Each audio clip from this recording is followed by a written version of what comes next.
चलिए, trending topics जो series है उसमें आज हम हिस्ट्री देखेंगे और एंशिएंट हिस्ट्री का जो एक टॉपिक है उसको हम पढ़ेंगे। ये दो सवाल आप देख रहे हो, ये दो सवाल सन 2023 में आए थे। यूपीपीसीएस 2023 में प्री में सवाल ये आए थे, ठीक है।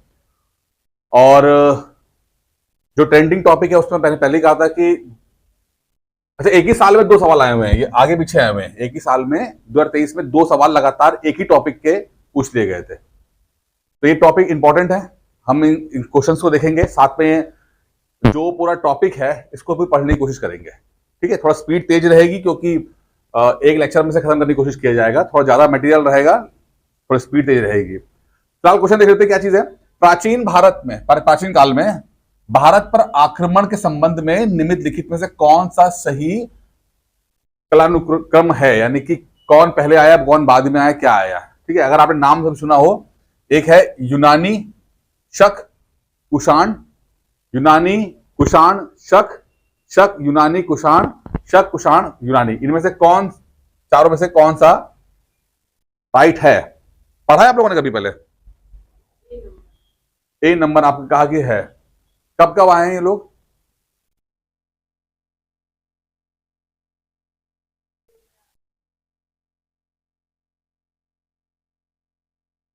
ठीक है, आप बताइए।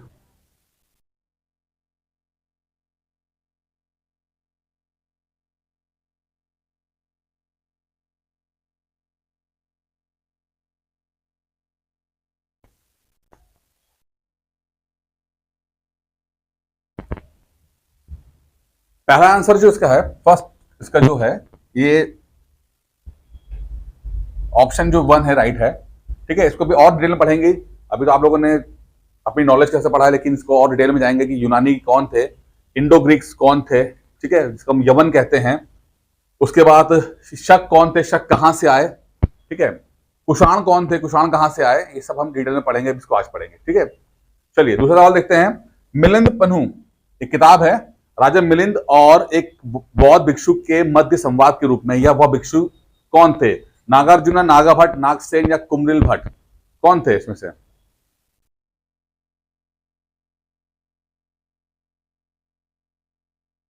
का आंसर कौन सा होगा? आपने कहा नागभट्ट, आप बताइए। का आंसर है नागसेन, ठीक है। इनको भी पढ़ेंगे कि मिलिंद कौन थे और इनका संबंध जो है नागसेन से कैसा रहा, ठीक है। चलिए अभी हम लोग यहां पर देखते हैं। ये आप मैप देख रहे हैं, इस मैप के माध्यम से देखिए, ये वो रास्ता है जहां पर शुरुआत में प्राचीन भारत में अटैक हुआ है। तो जैसे कि आपने बताया था कि इंडो ग्रीक्स पहले आए थे, ठीक है। तो इंडो ग्रीक क्या है पहले समझते हैं। ग्रीक क्या है? ग्रीस, ये जो आज का जो आप यहां देख रहे हैं, जो ये इलाका यूरोप है, ये यूरोप है पूरा, ठीक है। यहाँ का पूरा यूरोप दिखाई दे रहा है आपको, ये सब ये पूरा यूरोप है, ठीक है। आज का यूरोप है ये, ठीक है। वहीं पर एक ग्रीस है जिसको हम यवन बोलते हैं, वहां से ही जो है ये रास्ता बन के आता है और यहाँ पर हिंदुस्तान में अटैक होता है इस तरह से, ठीक है। सबसे पहले जो आए, इनफैक्ट अगर ऑप्शन में तो था नहीं था ऑप्शन में, लेकिन सबसे पहले अटैक जो किया था वो ईरानियों ने किया था। ईरानी जो थे यहां पर थे, ईरानियों ने पहले अटैक किया, क्योंकि इंडिया की लैंड की जो प्रोस्पेरिटी, धन दौलत, नॉलेज, इन सबका जो है बहुत बखान पूरी दुनिया में हुआ करता था। दुनिया उस समय जो थी वो इतनी ही दुनिया हुआ करती थी, बस यही दुनिया थी उस समय। अमेरिका की खोज नहीं हुई थी और दुनिया सिर्फ इतनी ही हुआ करती थी। तो बड़ा बखान हुआ, तो उस बखान से अट्रैक्ट होकर फिर जो है वो ग्रीक्स भी हिंदुस्तान आते हैं और यही रास्ता अपनाते हैं ये, ठीक है। उसके बाद मौर्य काल के बाद भी जो अटैक हुए हैं वो अमूमन यही रास्ता जो है अपनाया गया है इसके अंदर, ठीक है। इसीलिए इंडिया का जो ये इलाका है, ये पूरा इलाका नॉर्दर्न इंडिया का, खासकर ये इलाका जहां पर आप देखते हो हरियाणा देखते हो और राजस्थान देखते हो, पंजाब देखते हो, और आज का जो पाकिस्तान है, अगर वहां पर आप देखोगे तो इतना ज्यादा अटैक हुए हैं, इंटरमिक्सिंग ऑफ रेसेस इतनी ज्यादा हुई है कि ये लोगों की शक्ल अलग होती है। आप इनकी शक्ल देख सकते हो कि जो हरियाणा के लोग हैं आपको बहुत ही फेयर कलर के मिल दिख जाएंगे आपको, ठीक है। फेयर कलर इंडिया सब कॉन्टिनेंट का है ही नहीं, फेयर कलर है आपका इधर का आता है सब ये। तो जो ईरानी, जो over the period of time ईरानी आए, उस ऊपर से अटैक हुआ, यहां से लोग आए, ठीक है, सेंट्रल एशिया से आए ये सब, तो ये सब लगातार जो इंटरमिक्सिंग इस इलाके में बहुत मिक्सिंग हुई है। ये इलाका अमूमन जो है बचा रह गया, ये इसीलिए आपको यहाँ के लोग जो है, साउथ के इंडिया के लोग जो है, वो अभी भी अपने ओरिजिनल फॉर्म में दिख जाते हैं आपको कलर्स के रूप में, ठीक है। लेकिन नॉर्थ इंडिया जो है वो मिक्सिंग बहुत होती रही है और लगातार 2-3 हजार 3-4 हजार साल में इन सब चीजों का सामना करना पड़ा है, ठीक है। चलिए फटाफट पढ़ते हुए चलता हूं, जहां जहां इंपॉर्टेंट होगा मैं आपको वहां पे मैंने अंडरलाइन किया हुआ है, आप लोग इन चीजों को अंडरलाइन जो चीजें हैं और जो ब्लैक कलर की है उसको नोट कर लीजिएगा, एग्जाम के लिए जाएंगे। बाकी थ्योरी के पॉइंट समझाने के लिए मैं फटाफट रीड कर दूंगा कि आपको समझ में आ जाए, स्टोरी समझ में आ जाए जो इंपॉर्टेंट है, क्योंकि 2 ही सवाल बने हैं पिछले 3 साल के अंदर, ठीक है।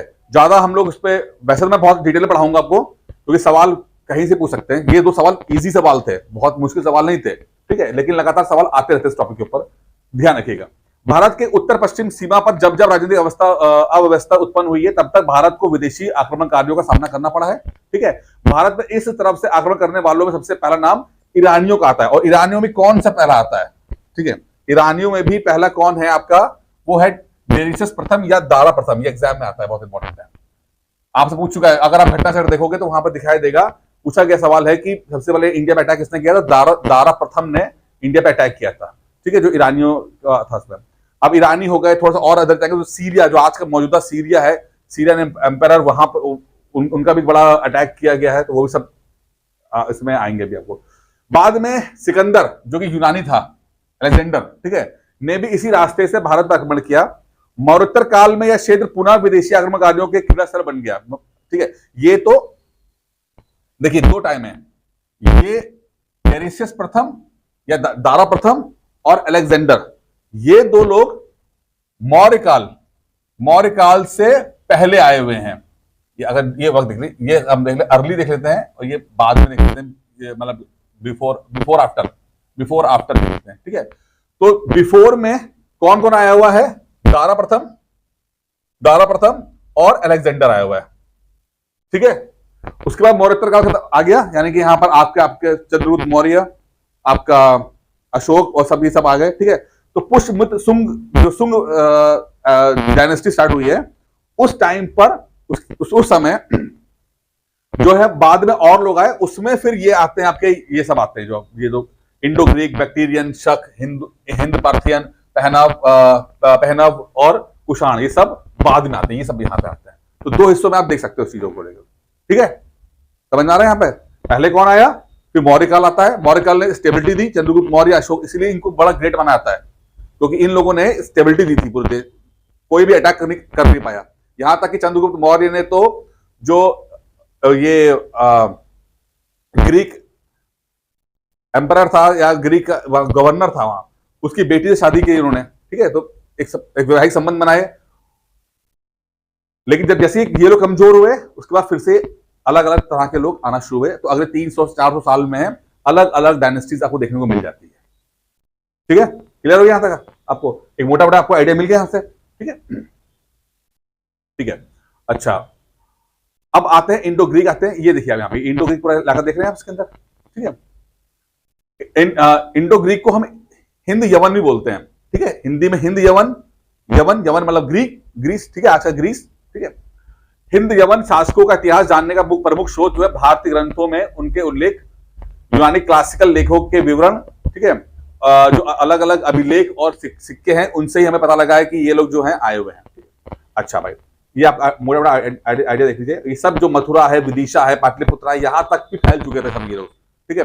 अभी पता लगेगा मथुरा से क्या इनका तात्पर्य है, विदिशा में क्या हुआ, ये एग्जाम ओरिएंटेड चीजें हैं, यहां तक चीजें आई हैं। नॉर्थ इंडिया का पूरा इलाके तक ये सब लोगों ने अलग अलग समय पर अटैक किया है, बहुत ज्यादा इंटरमिक्सिंग यहां पर रही है, ठीक है। अब एक है सीरियाई सिलूकस, सीरिया का आज का सीरिया, यानी कि जो इजराइल के पास जो है सीरिया जो है ना, आज का सीरिया, तो वहां का जो एम्परर था, ठीक है, सेल्यूकस साम्राज्य के 2 पूर्व प्रांत थे। अब सेल्यूकस के 2 प्रांत थे, यानी कि जो स्टेट समझ लीजिए, एक है पार्थिया और दूसरा है बैक्टीरिया, ठीक है, 2 इलाके हैं आपके सीरिया वाले के, जहां पर सीरिया नरेश अपने गवर्नर नियुक्त करता था। तो एक उसने पार्थिया में नियुक्त किया होगा, एक उसने बैक्टीरिया में नियुक्त किया। बस वही लिखना जो अंडरलाइन वो लिखना, बाकी कुछ मत देखोगे, तो बहुत कुछ लिखना पड़ जाएगा, लिखते थक जाओगे, ठीक है। जो खाली ब्लैक है, अंडरलाइन है, बस उन्हीं को लिखो बस आप, जिससे कि आपको याद रह पाए, बाकी ये पीडीएफ मिलेगी, उसमें आप कर लेना आप, ठीक है। जो हर चीज लिखते रहोगे तो फिर कितना लिखोगे, समझ 22 बनने हैं, कहां तक लिखते रहोगे। स्टेट है ना, तो इसी का फोकस यहां पे करो थोड़ा सा, ठीक है। सीरिया का एक नरेश है सेलुकस। सेलुकस का साम्राज्य है, उस साम्राज्य के दो प्रांत हैं, पूर्व के प्रांत, यानी कि दो स्टेट्स हैं। एक स्टेट है पर्थिया और दूसरा है बैक्टीरिया स्टेट्स, ठीक है। यूपी मध्य प्रदेश इस तरह के दो स्टेट्स हैं, ठीक है, जहां पर गवर्नर हुआ करते थे, ठीक है। एंटीयोकस सेकंड के शासन काल में, अब देखिए एंटीयोकस कब आ गया, 261 से 246, यानी कि लगभग अशोक का टाइम चल रहा है। यहां पर पैरेलल कौन सा चल रहा है, अशोक, यहां पर एंटीयोकस का 261 246 के आसपास का टाइम है। मतलब मैं संदर्भ दूं कि इंडिया में क्या हो रहा है, ये सीरिया में क्या हो रहा है, ठीक है ना। दो पैरेलल टाइम बता रहा हूं आपको, ठीक है ना। मैं पर्थिया अरक्सेस के नेतृत्व में और बैक्टीरिया डोयोटस के नेतृत्व में विद्रोह कर अपने को स्वतंत्र घोषित, एग्जाम में नहीं आएगा, ठीक है। अंततः जीत एंटीयोकस थर्ड ने इस स्वतंत्र को, यहां पर हुआ क्या, सीरिया का नरेश था सेल्यूकस, उसके दो राज्य थे, बाद में दो राज्य अलग अलग बन गए, इतना समझ लो बस। एक बना पर्थिया और दूसरा बना बैक्टीरिया बन गया, दो अलग अलग राज्य, जहां पे दो अलग अलग राज्य चले, ठीक है। तो यहां समझ लीजिए, डियोटस की मृत्यु के पश्चात, एग्जाम में नहीं आएगा, ध्यान रखना, ठीक है। पश्चात उसके पुत्र की हत्या कर बैक्टीरिया पर यूथिडेमस, ये राजा अलग अलग राजा हैं ये सब, ठीक है, ध्यान रखना, ने अधिकार कर लिया। इसी समय 206 ईसा पूर्व में सीरिया नरेश एंटीयोकस थर्ड ने यूथिडेमस से संधि करके बैक्टीरिया की स्वतंत्रता को स्वीकार कर लिया। अब यहां पे हो क्या रहा है, यहां पर अलग अलग दो, जो पर्थिया, सीरिया, बैक्टीरिया, ये अलग अलग जो हैं साम्राज्य बन रहे हैं, बस यहां पर ये। अब यहां पर एक पढ़ते हैं, ये अंडरलाइन किया हुआ, पॉलीबियस को राइटर होगा के अनुसार एंटीयोकस थर्ड, ठीक है, ने हिंदू कुश पर्वत पार करके, हिंदू कुश पर्वत कहां पर है, अफगानिस्तान के अंदर, ठीक है, पार करके भारतीय नरेश सुभग सेन पर आक्रमण किया और उससे 500 हाथी उपहार में प्राप्त किए, ठीक है। तो ये थोड़ा सा इंपॉर्टेंट है कि कौन व्यक्ति था जो जिसने हिंदू कुश पर्वत पार करके भारतीय नरेश सुभग सेन पर अटैक किया और 500 हाथी जो है वो प्राप्त किए, ठीक है। एंटीयोकस थर्ड ने, समझ में आ रहा है ना, एंटीयोकस थर्ड कौन है, एक राजा है, ठीक है। अलग अलग राजा उस जो टाइम पर रहे हैं, और ये जो सुभग सेन है, ये समझ लो कि आज का जो है पाकिस्तान, वेस्ट पाकिस्तान है, उस अफगानिस्तान के पास का इलाके का राजा है वहां पे, ठीक है। अच्छा, बैक्टीरिया से स्वतंत्र यमन, अब बैक्टीरिया कहां पर है आप दिखाओ ना, खुद देख रहे हैं, ये देखिए, ये बैक्टीरिया दिख रहा है आपको, बैक्टीरिया इलाका कहां पे है, ठीक है।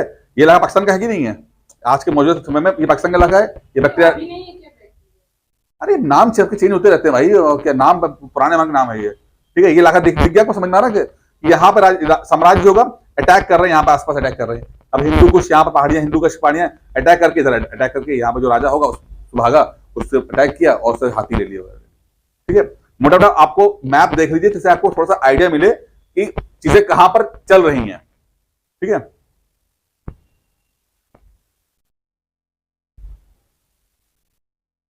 अच्छा, हाँ, बैक्टीरिया के स्वतंत्र यवन शासक ही भारत पर आक्रमण कर कुछ क्षेत्रों का अधिकार कर लिया। यूथिडेमस के काल पर तक भारत पर आक्रमण नहीं हुआ था। अब यूथिडेमस जब तक था उस समय तक अटैक नहीं हुआ, परंतु उसके बाद कौन आया, डेमेट्रियस प्रथम आया, दिमित्री। अब दिमित्री नाम क्या है, ये इंडियन, इन भारतीयों ने नाम दिया हुआ है, इंडियन राइटर जो नाम देते हैं वो है, ठीक है। डेमेट्रियस प्रथम, दिमित्री ने भारत पर सबसे पहले आक्रमण किया था। तो पहले वाले में दारा प्रथम आ गए, दूसरे वाले में आपके डेमेट्रियस प्रथम जो है, दिमित्री जो है, उन पे अटैक किया। दो हिस्से में आपका जो है वो हो रहा है, मौर्य से पहले, मौर्य काल से पहले, मौर्य काल के बाद। मौर्य से पहले जो आपके हैं उसमें सिर्फ सिकंदर आता है आपका, और दूसरा आपको कौन सा आता है, ईरानियन जो अटैक किया था, ठीक है। ये मौर्य काल के बाद आए तो दिमित्री ने अटैक किया हुआ है। पहले वाले में दारा प्रथम और सिकंदर थे, दो, है ना, समझ में आ रहा है, कंफ्यूज तो नहीं हो रहे हो, ठीक है। ये आपका सेकंड टाइम वाला है जिसमें दिमित्री या डेमेट्रियस प्रथम ने अटैक किया। और कौन सा टाइम, पुष्यमित्र शुंग के समय, शुंग कौन से हैं, पुष्यमित्र शुंग ने क्या था, ये वो व्यक्ति है जिसने अशोक के वंशजों को हराकर, मारकर, ठीक है, शुंग जो डायनेस्टी चलाई, स्टार्ट की थी, ठीक है। पुष्प शुंग के समय में यवन आक्रमण हुआ था। ठीक है, यानी कि मौर्य काल खत्म हो चुका है उनका। ठीक है, और उसके साथ जो है आपका मिलिंडर भी आया था, जो अभी सवाल हम लोग पढ़ रहे हैं मिलिंडर, मिलिंद मनु का, तो मिलिंद मनु का जो मिलिंडर है वो भी इसी व्यक्ति के साथ, किसके साथ, डेमेट्रियस के साथ आया था सेनापति बनकर। जब ये खत्म हो जाएगा तो ये इसकी अथॉरिटी बन जाएगी, ये राजा बन जाएगा यहाँ पर। ठीक है,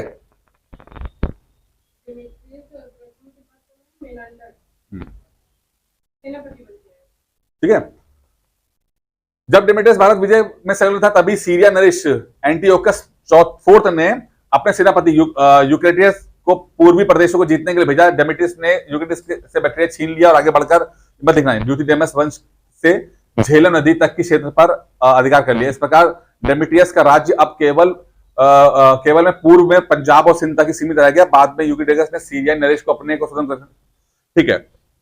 हुआ यह कि अब ये लोग जब अटैक यहां कर रहे थे, इसी बीच पीछे से दूसरे ने अटैक कर दिया, उनके राज्य को थोड़ा सा और घिसका दिया कि मेरे उनका राज छीन लिया। अंत में ये हुआ कि दो हिस्से में बढ़ गया यवन शासक, दो यवन वंशी शासकों का राज्य का अमन हो गया। एक बना यूथिडेमस वंश और दूसरा बना यूथिडेमस वंश। कहने मतलब है कि लड़ाई झगड़े में दो वंश बन जाते हैं, यवनों के ही दो बन जाते हैं। एक है यूक्रिटाइडिस वंश, ठीक है, जिसका इलाका था बैक्टीरिया से झेलम तक। झेलम कहां, झेलम नदी के किनारे कौन सा शहर बसा हुआ है, श्रीनगर, ठीक है। बैक्टीरिया से श्रीनगर तक का इलाका हो गया और इसकी राजधानी कौन सी, तक्षशिला, ठीक है। दूसरा यूथिडेमस जिसका झेलम से मथुरा तक का इलाका है और इसकी राजधानी है सियालकोट जो पाकिस्तान के अंदर है।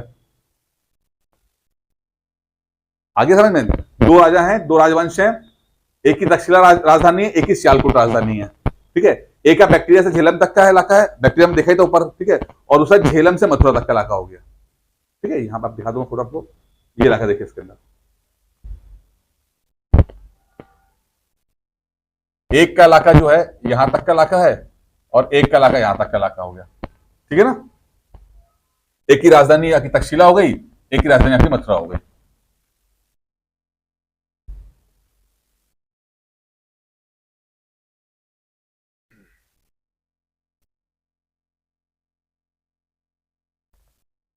मिलिंडर फर्स्ट। अब मिलिंडर जो है 155 से लेकर 130 ईसा पूर्व रहा है। ये तो पता ही ना ईसा पूर्व क्या चीज होती है, ईसा पूर्व क्या है पता नहीं आपको, ईसा पूर्व क्या होता है, बीसी, ठीक है, बिफोर क्राइस्ट। अगर आजकल सी ई लिखा आता है, बीसीई लिख के आएगा आपको कुछ किताबों में, बीसीई लिख के आएगा, ठीक है। ये अब ये इस्तेमाल नहीं होता है, ज्यादातर ये इस्तेमाल होता है बीसीई, ठीक है। और सी दूसरा इसका ऑप्शन आएगा सीई, जो एडी का रिप्लेसमेंट है। कॉमन एरा और बिफोर कॉमन एरा, क्या लिखा है, कॉमन एरा सीई, ठीक है। चलिए, तो कॉमन एरा यानी बिफोर क्राइस्ट से 155 साल 155 टू 130 है। अभी उल्टा चलता है, पता ना, बीसी में हमेशा उल्टा चलेगा, तो 155 पहले आएगा, इसके बाद में आएगा, ठीक है। यूथिडेमस वंश में डेमेट्रियस के पश्चात मेनेंडर शासक बना। जैसे मैंने पहले कहा था, डेमेट्रियस का जो था सेनापति था मेनेंडर, ठीक है। डेमेट्रियस के मरने के बाद मेनेंडर जो है बन जाता है, शासक बन जाता है। यह डेमेट्रियस का सेनापति रह चुका था। इसका विवाह डेमेट्रियस की पुत्री एगैथोक्लीज से हुआ है। नाम बड़े अजीबोगरीब हैं, लिख लीजिएगा। एगैथोक्लीज से हुआ। मेनेंडर का शासनकाल 155 से लेकर 130 साल तक चला, ठीक है। मैंने देखा मेनेंडर को महान विजेता बताया है। स्ट्रैबो के अनुसार राइटर के अनुसार उसने सिकंदर से भी अधिक स्थान को जीता। तो मेनेंडर जो है काफी ज्यादा एक बड़ा सेनापति था, इसने बहुत ज्यादा इलाका जीता। और स्ट्रैबो ने तो ये कहा कि उसने सिकंदर से भी ज्यादा इलाका जीता, ठीक है। कहते हैं कि हाइफिनिस यानी कि व्यास नदी, अब ये नाम उन्होंने अब खुद ग्रीक राइटरों ने नाम दिया होगा नदी का नाम, व्यास नदी हमने बोला है और उन्होंने क्या बोला, हाइफिनिस नदी उन्होंने बोला। पार करके इसमें यानी कि यमुना तक प्रदेश पर अधिकार कर लिया गया। यानी कि लगभग समझ लीजिए हिमाचल प्रदेश का जो इलाका, हिमाचल प्रदेश से व्यास निकलती है और आपका जो यमुना जो है आपका समझ लो कि मथुरा दिल्ली के आसपास वाला इलाका, इस पूरे इलाके में जो है वहां तक पहुंच गया था और उसकी राजधानी सियालकोट रही है। तो आपका जो मेनेंडर है उसकी राजधानी सियालकोट रही है। यहां बस छोड़ दो, अभी मेनेंडर से ऊपर सवाल जो मेनेंडर से पूछा गया सवाल था, मेनेंडर और उसका पुत्र स्ट्रैटो। अब मेनेंडर का बेटा भी है स्ट्रैटो प्रथम। कौन है? स्ट्रैटो प्रथम, ठीक है, मेनेंडर है। अब इनकी मुद्राएं मथुरा में मिली हैं, यह इंपॉर्टेंट है, ठीक है। अब हमने पहले भी कहा था कि सियालकोट में जिसकी राजधानी थी उसका इलाका मथुरा तक फैला हुआ था, है ना, झेलम से मथुरा तक, ठीक है। तो मथुरा में अगर इनके मुद्राएं मिल रही हैं, करेंसी मिल रही है, तो ये प्रूफ करता है कि ये बात सही है, ठीक है। स्ट्रैटो प्रथम, मेनेंडर का बेटा स्ट्रैटो प्रथम, इसमें मथुरा पर अपना आधिपत्य प्रमाणित होता है। स्वात और बाजोर प्रदेश में मेनेंडर के 2 मृदभांड और शिवकोट से उसके शासनकाल के 5वें वर्ष में एक धातु गर्भ मंजूषा लेख प्राप्त होता है। अब यहाँ पे देखिए कुछ और भी मिला है, सिक्के तो मिले ही मिले हैं, ठीक है, मुद्राएं तो मिली है, कुछ और भी मिला है, जैसे कि स्वात इलाका जो है आज का पाकिस्तान का इलाका है स्वात, ठीक है। काफी ज्यादा अटैक वटैक होता है, न्यूज में आता रहता है, नाम अभी भी वही स्वात पड़ा हुआ उसका नाम, ठीक है। वहां पर मेनेंडर के 2 मृदभांड मतलब मिट्टी के बर्तन, ठीक है, मिलते हैं। शिवकोट इलाका और है, वहां पर जो है एक धातु से बना हुआ मंजूषा लेख प्राप्त हुआ है। कोई मतलब ऐसा कोई लेख नहीं दिया होगा, इसमें लिखा दिया होगा लेख, ठीक है, धातु का बना होगा, यानी कि पीतल या किसी चीज का बना होगा, यहां पर मेंशन नहीं किया है, तो कुछ मिल के आ रहा है, ठीक है। कुछ और मुद्राएं मिली हैं जिसमें ऊंट के चित्र हैं, ऊंट के। अब ऊंट के चित्र होने का मतलब क्या होता है कि ये ऐसे इलाकों में भी रूल करता होगा जहां पर ऊंट पाए जाते होंगे, तो वह राजस्थान, ठीक है। तो ये राजस्थान पर, राजपूताना पर भी इसके अधिकार को थोड़ा सा प्रमाणित करता है कि भाई वहां पर भी ये हो सकता है। नहीं तो कहां पर भाई आपका हिमाचल प्रदेश, कहां आपका जम्मू कश्मीर और कहां आपका ऊंट, ठीक है। तो ऊंट का मतलब है कि वो ऐसे इलाकों में भी गया होगा जहां पर ऊंट मिलते होंगे, ठीक है। तो मेनेंडर काफी पॉपुलर है, काफी कुछ उसको उसके हिसाब उसके टाइम की चीजें मिली भी हैं, ठीक है, जिसमें आपका 2 मृदभांड हो गए, एक मंजूषा लेख प्राप्त हो गया है, ऊंट के चित्र वाला मुद्राएं आप उसको मिल गई हैं, ठीक है? मिट्टी का बर्तन, मृद मतलब मिट्टी, भांड मतलब बर्तन, ठीक है।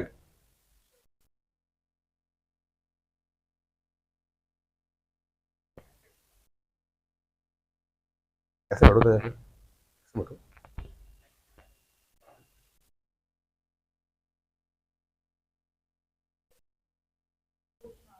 एक क्वेश्चन तो आएगा, एक क्वेश्चन आएगा, बल्कि 2023 में 2 क्वेश्चन लगातार आए हैं, ठीक है। कंफ्यूजन कुछ नहीं है, मैं कह रहा हूं जो तुम्हें नहीं पढ़ना, अब स्टोरी अब मैं चाहता था उसको छोड़ देता, मैं कारण समझा, तो तुम्हें समझ ही नहीं आता कौन कहां से आया, कौन क्या किया, एग्जाम में नहीं आएगा, मैं इसलिए मैं कहा लिखना नहीं है, वही लिखना है जो तुम्हें मैं बता अंडरलाइन कराया है तुम्हें, ठीक है। लेकिन अब कम से कम कुछ तो शुरुआत तो पता लगे ना, नहीं तो तुम्हें कहोगे यार ये बद्दे कहां टपक पड़े।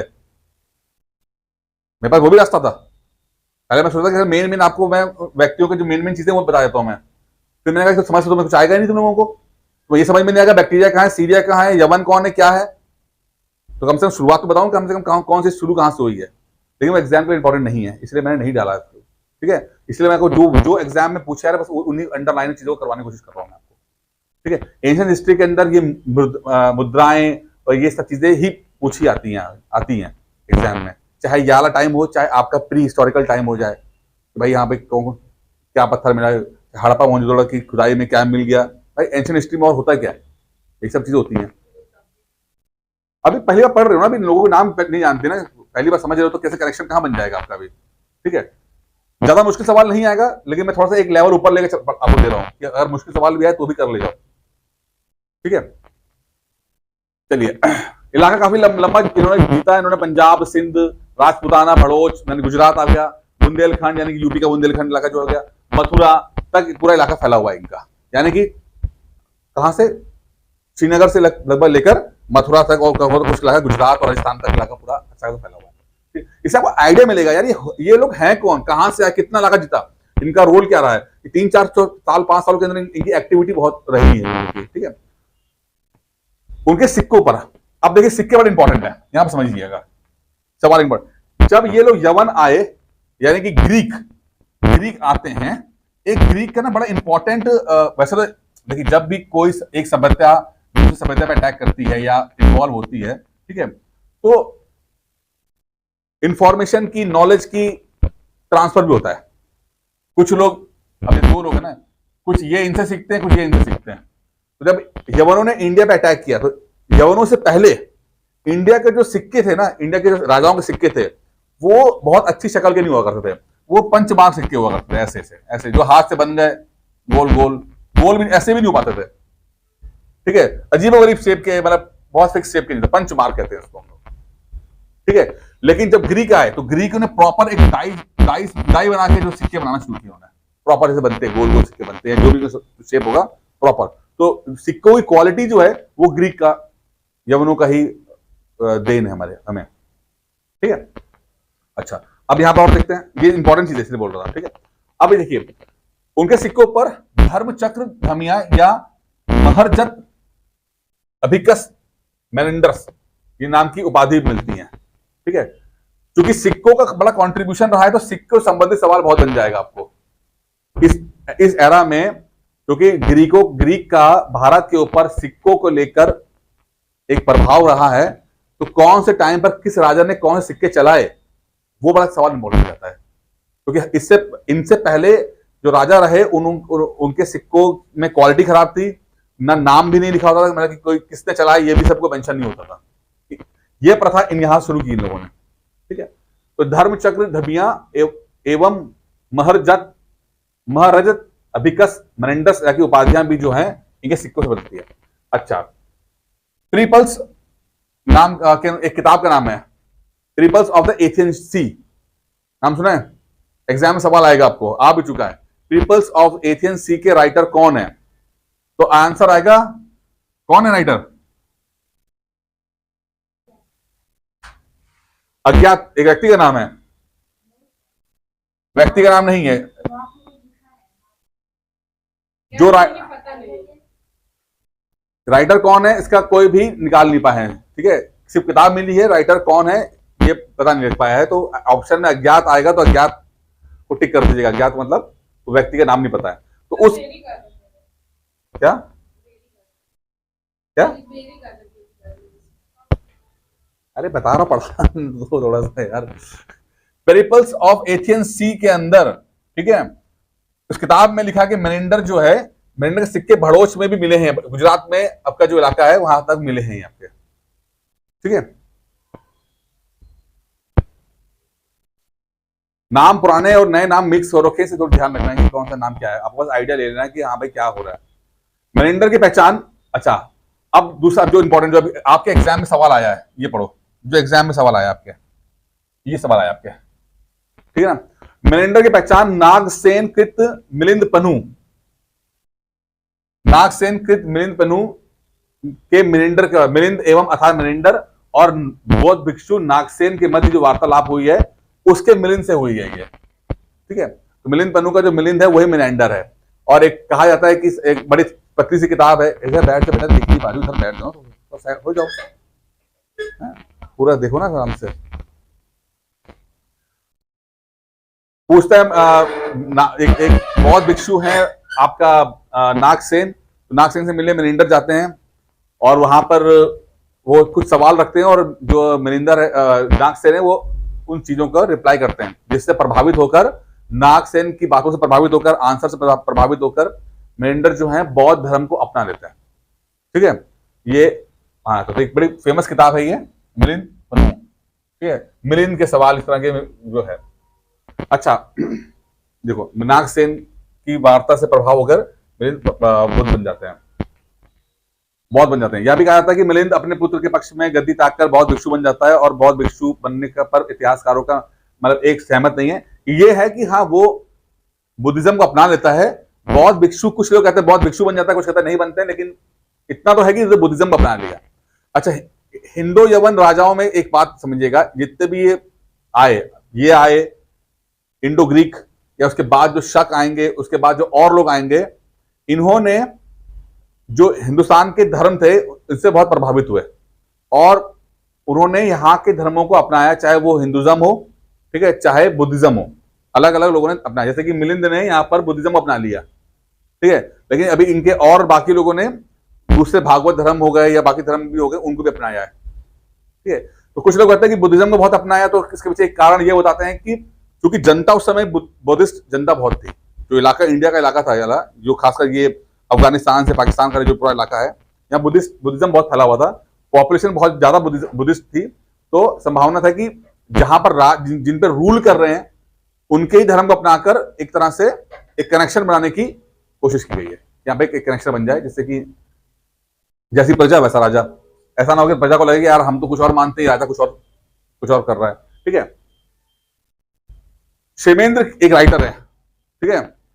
बृहत कथा मंजरी के नाम की किताब उन्होंने लिखी है, एग्जाम में सवाल पूछा आता है। क्षेमेंद्र की एक किताब और है, अवदान कल्पलता। ये किताब में मतलब आ जाएगा। क्षेमेंद्र की अवदान कल्पलता के अनुसार मृंदर ने अनेक स्तूपों का बनाया, कई स्तूप बनवाए। ठीक है। अच्छा, ये तो हो गया। चलो, ये तो अपने आप में सवाल बन जाएगा। एक प्लूतार्क है, वो उस ये लिखना मत, ठीक है, लिख लो, मैं थोड़ा सा देख लो। प्लूतार्क एक राइटर है, उसने कहा कि जब मृंदर मरा तो उसको उसके अवशेष को लेकर लड़ाई झगड़ा हुआ। ठीक है। और फिर उसके अवशेषों को अलग अलग जगह पर बांटकर उन अवशेषों पर स्तूप निर्माण कराए गए। स्तूप पता नहीं, बुद्धिज्म में ऐसा स्तूप होता है ना, ये ऐसा ऐसा होता है ना, स्तूप चीज होती है इस तरह की नहीं होती है। ठीक है। ठीक है। तो स्तूप असल में तो ये प्रथा कहां शुरू हुई थी? महात्मा गौतम बुद्ध जो उनको परिनिर्वाण मिला, तो उनके जो अवशेष थे, उन अवशेषों पर 8 राज्यों को बांट दिया गया, जो उस समय के महाजनपद हुआ करते थे। तो उन महात्मा गौतम बुद्ध के अवशेषों को 8 राज्यों में दिया गया। उन 8 राज्यों ने उन अवशेषों के ऊपर जो है स्तूप निर्माण किए। हाँ, कुशीनगर में। ठीक है। तो ऐसे ही अलग अलग जगह पर हुआ। तो किसी को कुछ मिला, किसी को कुछ मिला, किसी को बाल मिल गया, किसी को नाखून मिल गया, किसी को हड्डी मिल गई, ना। तो कुछ ऐसा ही यहाँ पर भी मृंदर के बारे में बोला जा रहा है कि जब वो मरा तो उसको इतना फेमस था कि अलग अलग राज्यों, अलग अलग शहरों ने उसके अवशेषों के ऊपर स्तूप बनवाए। कौन बोल रहा है? प्लूतार्क बोल रहा है। ठीक है।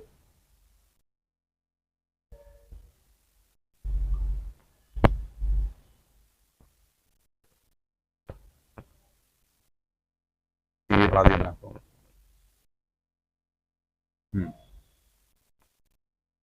अब आ गया बेटा उनका स्टेटोप्रथम। मृंदर खत्म हो गया, स्टेटोप्रथम आ गया 130 से लेकर 190 तक। ठीक है। लगभग 40 साल इसने भी रूल किया है। अच्छा, पहले जब उसकी मृत्यु हुई तो छोटा था, तो अपनी मम्मी के साथ इसने जो है रूल किया है। ठीक है।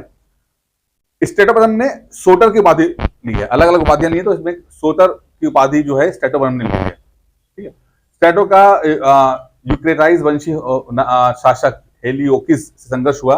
हेलियोकिस ने स्टेटोप्रथम के कुछ क्षेत्रों पर अधिकार किया। ये इंपॉर्टेंट नहीं है, बस उपाधि ली है। जैसे कि आपका महाराजा धीराज होने जाना, जैसे विक्रमादित्य हो जाना, ये उपाधियां, टाइटल हैं। सर की उपाधि क्या है? टाइटल भी तो है। तो वैसे टाइटल उस समय चलता होगा कुछ, तो उन्होंने लिया।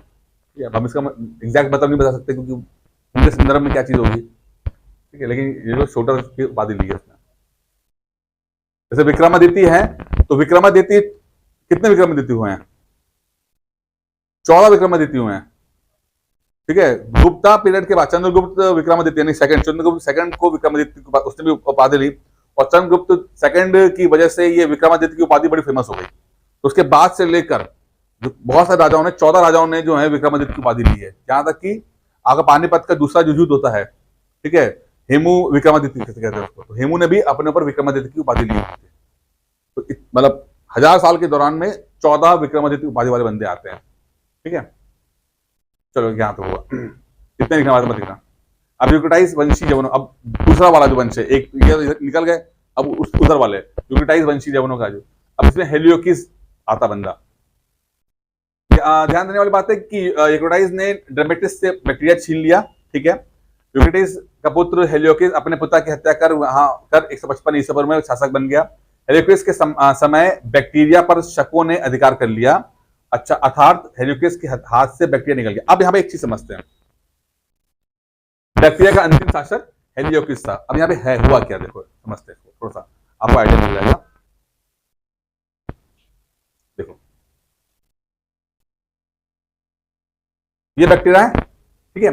अब बैक्टीरिया अब यहां पर देखो, यहां पे एक कैरेक्टर का नाम आ गया है शक। शक आ गए, ठीक है। अभी हमने यहां तो पहले ये तो हमने पढ़ ही लिया, ये तो हमने पढ़ लिया भाई, यहां तक था ना, ये पढ़ लिया। यहाँ पे तो आपका मेलिंडर वेलिंडर ये सब हो गए, ठीक है। अब हम दूसरे वाले राजवंश को देख रहे हैं जो इस इलाके में रूल करता था। अब इनकी कहानी क्या है कि चाइना ने, यहां पर सेंट्रल एशिया है, चाइना ने क्या किया, यहां पर एक ग्रेट वॉल ऑफ चाइना बनाई है, राइट, ठीक है। ग्रेट वॉल ऑफ चाइना बनने से क्या हुआ कि जो ये शक हुआ करते, शक जो थे, शक हो गए, ठीक है, या आपके जो हैं वो कुषाण हो गए, ठीक है। कुषाण जो हैं ये अलग अलग जनजातियां हैं, ये अलग अलग जनजातियां हैं, ठीक है। पहले क्या था कि इनका सारा डायरेक्शन इधर होता था, चाइना को अटैक करना होता था, चाइना को अटैक कर लेंगे, चाइना को लूट के ले आएंगे, ठीक है। चाइना ने बना दिया ग्रेट वॉल ऑफ चाइना। अब ग्रेट वॉल ऑफ चाइना बन गई तो अब ये लोग इसको पार ना कर पाए, अब पार नहीं कर पाए तो मजबूरी में आके ये लोग इधर अटैक करना शुरू कर दिया उन्होंने, ठीक है। तो जब इन्होंने इधर अटैक किया तो जो इंडो ग्रीक्स है इन पे, इनके साथ लड़ाई स्टार्ट हो गई, तो इनसे लड़ाई भी हुई है और फिर इनको रिप्लेस भी किया है। शक भी आए, कुषाण भी आए, सब आए यहां पर आ गए, क्योंकि आप इधर जा सकते नहीं है तो इधर किधर मूव कर गए लोग, ठीक है, समझ में आ रहा है ये।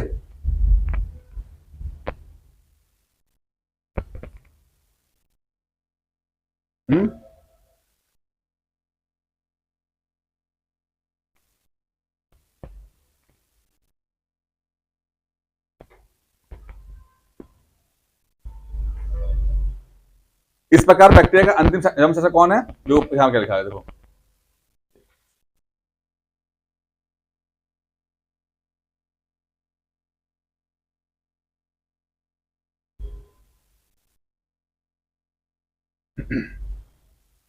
हेलियोकिस के समय बैक्टीरिया पर शकों का ने अधिकार कर लिया।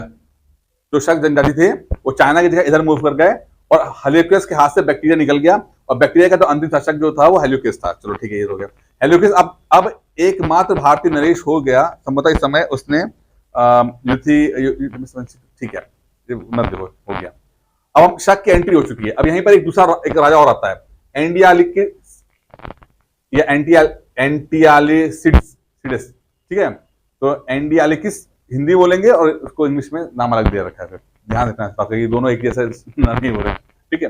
हेलियोकिस के पश्चात तक्षशिला का यवन शासक एंडियालिकिस हुआ। इसी ने शुंग वंश के नव शासक भागभद्र के शासनकाल में 14 वर्ष अपना राजदूत हेलियोडस को उसके विदिशा दरबार भेजा। अब ये बहुत इंपॉर्टेंट है, एक सवाल देख लो बस, ये जहां से सवाल बना है और एग्जाम में आया हुआ भी है। क्या एग्जाम में सवाल आया हुआ है पहले समझते हैं क्या, ठीक है। हेलियोकिस मर गया, ठीक है। हेलियोकिस कौन था, जिसके टाइम पर शकों ने बैक्टीरिया को अपने हाथ में ले लिया, ठीक है। ये लास्ट आया था। इसके बाद जो है कि कौन आया, एंडियाकिस आया, एंडियालिकिस, ठीक है, एंडियालिकिस आया। अब इसके टाइम पर जो इंडिया के अंदर कौन रूल कर रहा है, वहां पर कौन है, शुंग वंश के लोग राज कर रहे हैं। मगध वगैरह में कौन राज कर रहे हैं, शुंग वंश के लोग राज कर रहे हैं। शुंग कौन, पुष्यमित्र शुंग, पुष्यमित्र शुंग का नवा शासक राज कर रहा है, मतलब पुष्यमित्र शुंग के जो वंश के 9 शासक कौन है, भागभद्र राज कर रहा है। उसी समय पर इसने क्या किया, अपने राजदूत भेजता है, कौन, एंडियाकिस भेजता है, इसका नाम है हेलियोडोरस, हेलियोडोरस, हेलियोडोरस, ठीक है। जो विदिशा जाता है, विदिशा, विदिशा कहां पर है, मध्य प्रदेश, एमपी में, हाल फिलहाल में कहां पर है, एमपी में विदिशा है, ठीक है। और ये जब विदिशा आता है तो वहां पर ये व्यक्ति,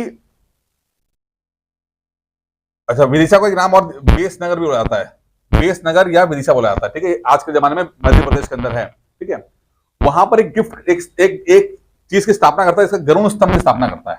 ये बहुत एग्जाम में इंपॉर्टेंट है, गरुण स्तंभ की स्थापना करता है। एग्जाम में सवाल आया हुआ सवाल है, याद रखिएगा, ठीक है।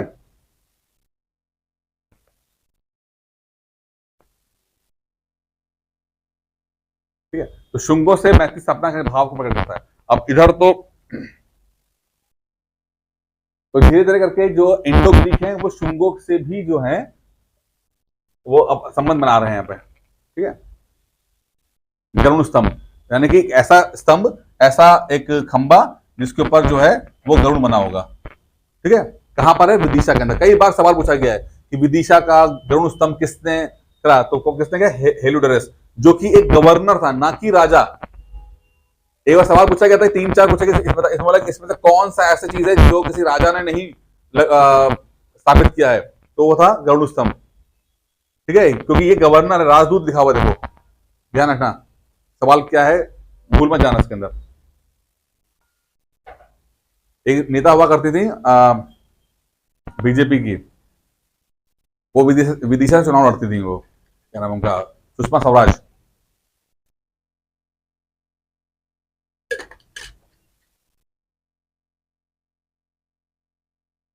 ठीक है, सुषमा स्वराज खत्म हो चुकी हैं, देहांत हो चुका उनका।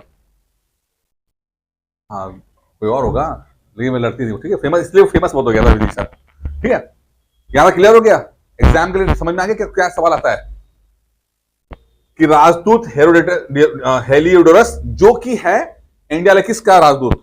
ध्यान रखना इस बात का, क्योंकि अगर ये सवाल आ रहा है तो ये भी जुड़ा हुआ आ सकता है कि भला किसका राजदूत है वो।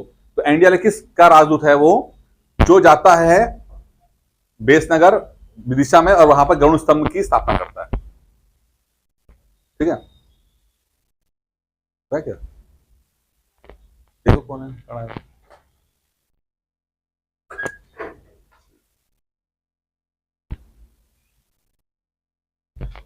अच्छा, अब इसके बाद क्या हुआ, एंडियालिकिस जब एंडियालिकिस के पश्चात जो यूक्रेटाइज वंश था, इसकी मतलब भाई धीरे धीरे करके जो है वो खत्म होना शुरू होता है, यानी यूक्रेटाइज जो था वो धीरे धीरे वो भी उसकी मृत्यु आती है और दूसरे लोग जो हैं उस पर अधिकार करना शुरू कर देते हैं। ठीक है, तो यहाँ पढ़ना नहीं है, हो गया यहाँ तक, जो एग्जाम के लिए इंपॉर्टेंट करता है। अब भारतीय में यूनानियों का प्रभाव क्या है, ये राजा तो पढ़ लिया हम लोगों ने, इंडो ग्रीक राजाओं के बारे में तो पढ़ लिया, क्योंकि अब इसके इनके बाद जाने के बाद सिर्फ यहाँ पहनावा आ गए, पहनावा आ गए, और अब दूसरे आपके जो है शक आ गए, तो इंडो ग्रीक खत्म हो चुके हैं। ठीक है, इंडो ग्रीक राजाओं का शासनकाल खत्म हो चुका है, जितने 4-5 राजा थे इंपॉर्टेंट उन्होंने पढ़ लिए हैं। इनके प्रभाव क्या है वो पढ़ लेते हैं। मूल यूनानी संस्कृति, यानी जो ग्रीस से संस्कृति आई और जो भारत की संस्कृति थी, इनका जो समावेश हुआ, मिक्सचर हुआ, इसे हम एक नाम देते हैं इंडो, मतलब हिंदुस्तान की जो संस्कृति और वहां की हेलेनिस्टिक सभ्यता। बहुत इंपॉर्टेंट है ये, हेलेनिस्टिक सभ्यता। कौन सभ्यता है, यूनानी प्लस इंडियन, यूनानी प्लस इंडियन संस्कृति जो है उसको हेलेनिस्टिक सभ्यता कहते हैं।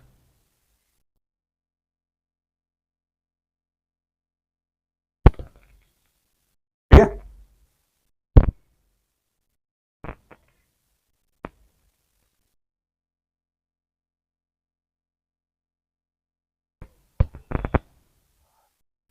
और जैसे मैं पहले कहा कि दोनों ही सिविलाइजेशंस ने जो है एक दूसरे से बहुत कुछ सीखा, बहुत इंस्पायर हुए, लर्न किया। ठीक है, यूनानी भारतीय धर्म से प्रभावित थे, मेंडर ने बौद्ध धर्म स्वीकार किया, यूनानी पदाधिकारी मैड्रिक थियोडोरस ने भी बौद्ध धर्म को स्वीकार किया। वहीं पर हेरोडेटस ने भागवत धर्म नहीं बने, क्योंकि गरुड़ स्तंभ लगाने का मतलब ही था क्या कि वो भागवत जो थे उसको फॉलो किया, भगवान विष्णु के प्रति उन्होंने जो है गरुड़ ध्वज स्थापित किया। यह अनुमान स्वाभाविक रूप से लगाया सकता है कि जब उनके राजा या राजदूत भारतीय धर्मों को अंगीकार कर रहे थे, तो यवन जनता द्वारा भी इसका अनुभव कि जो ये जो हिंदू बन रहे या हिंदू या ये बौद्ध धर्म अपना रहे थे, तो पब्लिक भी, जो यमन की पब्लिक आई हुई थी, लोग थे, वो लोग भी धीरे धीरे करके वो कन्वर्ट हो रहे थे। ठीक है, यहां पर कन्वर्जन देखते हो कि जो विदेशी लोग हैं वो कन्वर्ट हो रहे हैं यहाँ की संस्कृति के अंदर। मध्यकाल में आप क्या देखते हो कि जो जिसने अटैक किया वो ही कोशिश कर रहे हैं कि तुम हमारी तरह बन जाओ। ये फर्क है। ये जब इन्होंने अटैक किया तो भले ही जीत लिया, एक इलाका जीत लिया, एक राजा को हरा दिया, लेकिन संस्कृति को चेंज करने की कोशिश नहीं की, लोगों के धर्म चेंज करने की कोशिश नहीं की, बल्कि इनफैक्ट खुद भी वो लोकल जो लोग थे उनकी संस्कृति को अडॉप्ट कर रहे हैं, उनके धर्म को अडॉप्ट कर रहे हैं, जहां रहना है वहां पर करना है। लेकिन जो मध्यकाल में लोग आते हैं, चाहे वो मुस्लिम्स आए या क्रिश्चियंस आए, जो भी आए, बाबर वगैरह ये उससे पहले जो लोग आए, उन्होंने बजाय कि यहां लोकल उसको उसमें एडजस्ट करने के और यहां की तरह बनने के, इन्होंने कहा कि तुम हमारी तरह बन जाओ। ये एक मेजर फर्क है। इसीलिए जो भी एक तरह का एक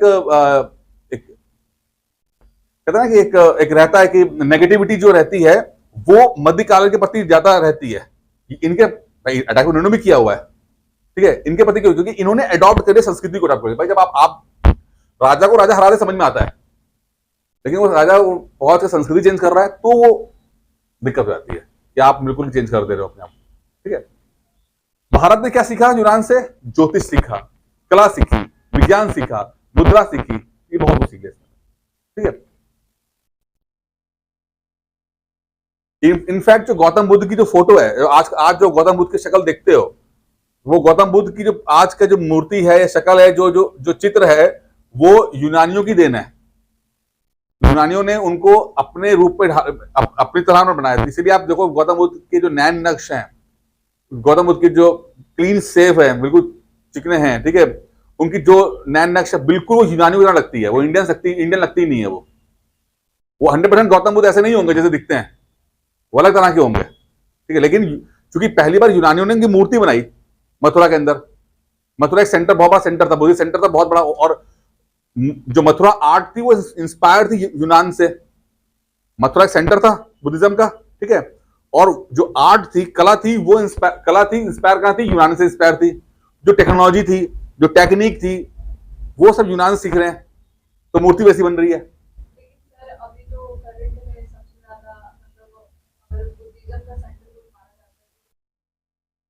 समय की बात है, समय चेंज हो रहा है, वो तो समय की बात है ना, समय की बात है ना। वो तो मथुरा भाई समय हुआ, कौन राजा आया, उसने क्या क्या क्या किया, क्या नहीं किया। ठीक है, वो तो वृंदावन वगैरह बड़े मुश्किल से बच गए थे, औरंगजेब वगैरह ने तो वहां से भी मंदिर हटवा दिए थे। ठीक है, तो मूर्ति वहां से भी हटाई गई थी। तो कौन कौन किस राजा ने क्या रूल किया और कितना प्रेशर डाला चीजों को खत्म करने के लिए, तो वो डिपेंड करता है क्या क्या हुआ है। लेकिन ये बात हो रही है उस समय की बात है, 2000 साल पहले की बात हो रही है, आज की बात नहीं हो रही है। अब पूरे अफगानिस्तान का जो इलाका था पूरा वो बुद्धिज्म था वहां पे, जो आज का अफगानिस्तान है। अब इमेजिन कर सकते हो कि आज के अफगानिस्तान को देखकर कि वहां पे कभी बुद्धिज्म रहा होगा। चाइना के अंदर जो बुद्धिज्म आया वो अफगानिस्तान के माध्यम से आया, वो इंडिया के माध्यम से नहीं गया। मतलब हिंदुस्तान का बुद्धिज्म पहले जाता अफगानिस्तान, और अफगानिस्तान में जिस तरह डेवलप हुआ वो चीज जो है हो जाती है चाइना। इसलिए चाइना का जो बुद्धिज्म है वो हिंदुस्तान के बुद्धिज्म थोड़ा अलग दिखता है, थोड़ा अलग आपको दिखाई देगा, उनका सिस्टम थोड़ा सा अलग दिखाई देगा, क्योंकि वो डायरेक्टली इंडिया से नहीं गया है। इंडिया से अफगानिस्तान गया, अफगानिस्तान में अलग डेवलप हुआ, अफगानिस्तान से चाइना गया, तो वहां पर एक डिफरेंस दिख जाएगा। ठीक है, पाकिस्तान को देखो लगता है वो कि वहां पर कभी वहां पे रहा होगा, या बांग्लादेश को देखो लगता है कि वहां पर क्या, देखो बांग्लादेश में क्या हालत हो रही है। तो 50 साल, 100 साल, 200 साल, 500 साल टाइम पर बहुत कुछ चेंज हो जाता है।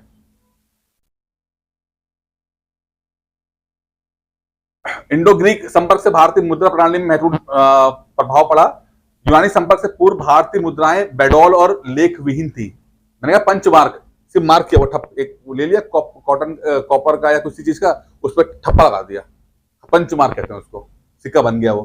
ठीक है, लेकिन बाद में क्या हुई, वो लेख उस पर लेख लिखना शुरू, उस पर कौन राजा था, क्या कब किसने उसको जारी किया, वो लेख स्टार्ट हुआ।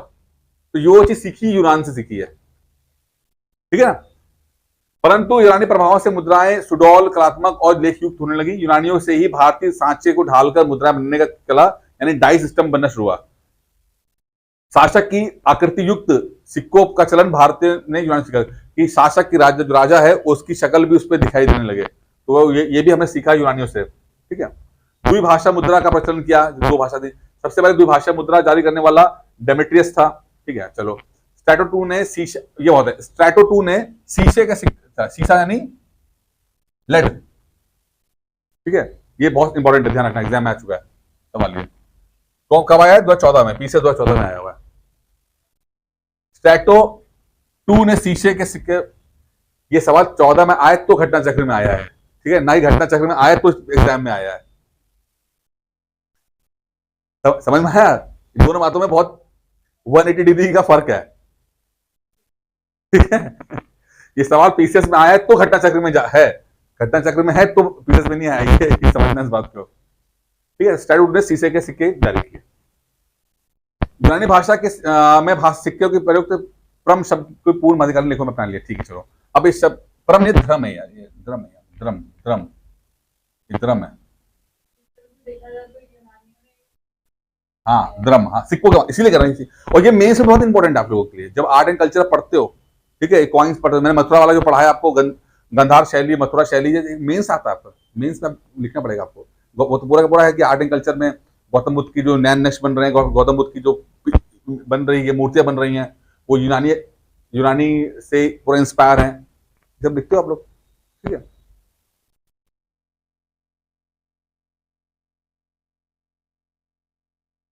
ठीक है। भारतीय इतिहास में इंडो ग्रीक शासकों को यवन कहा गया। ठीक है, सामान्य जागरूकता के लिए इंडो ग्रीक राज्यों को राजा शासक उसका योगदान देख, ठीक है। और ये कौन कौन थे? थेडिमस, डियोमेडस, यूटस, ठीक है, सब चलो ये और जो इन राजाओं का जो भी पढ़ा हम लोगों ने, उसका थोड़ा सा और कंपाइल करके लिखा हुआ है, ये आपको आपके लिए पढ़ोगे तो इजी पड़ जाएगा। तो ये हम सब पढ़ चुके हैं, ठीक है, पढ़ चुके हैं। जो थोड़ा सा एक चीज जारी करता हूँ, क्या क्या इंपॉर्टेंट है।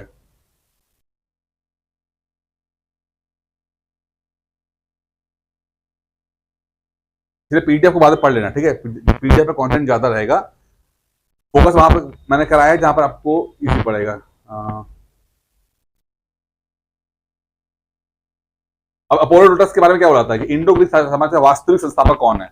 तो ये अपोलोडोटस जो है आपको लिखेगा, वास्तविक संस्थापक आया था। ठीक है, वही मिलिंडा के बारे में पढ़ लिया हम लोगों ने। मिलिंडा के सिक्कों पर धर्म चक्र पर उत्कीर्ण उत्कीर्ण था, धर्म चक्र नहीं, व्हील का जो है निशान, तो उसके चक्र पर था। ठीक है, अच्छा,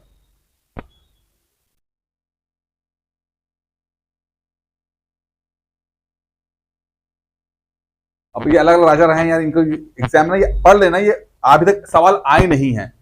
एट एक्सट्रीम केसेस पढ़ सको, याद कर सको, कर लो, टॉपिक पूरा कंप्लीट कराया है, ये याद कर लीजिएगा।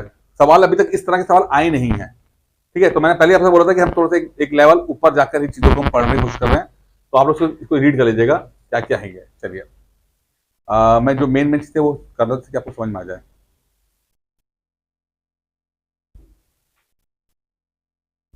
एक है गांधार कला, एक तो मथुरा कला था ना आपको, मथुरा में था। एक है गांधार कला, विद्यालय विकास इंडो ग्रीक के तहत हुआ था। ठीक है, ये भी पढ़ेंगे गांधार कला क्या होता है। अच्छा, एक बड़ी इंटरेस्टिंग बात सुनो,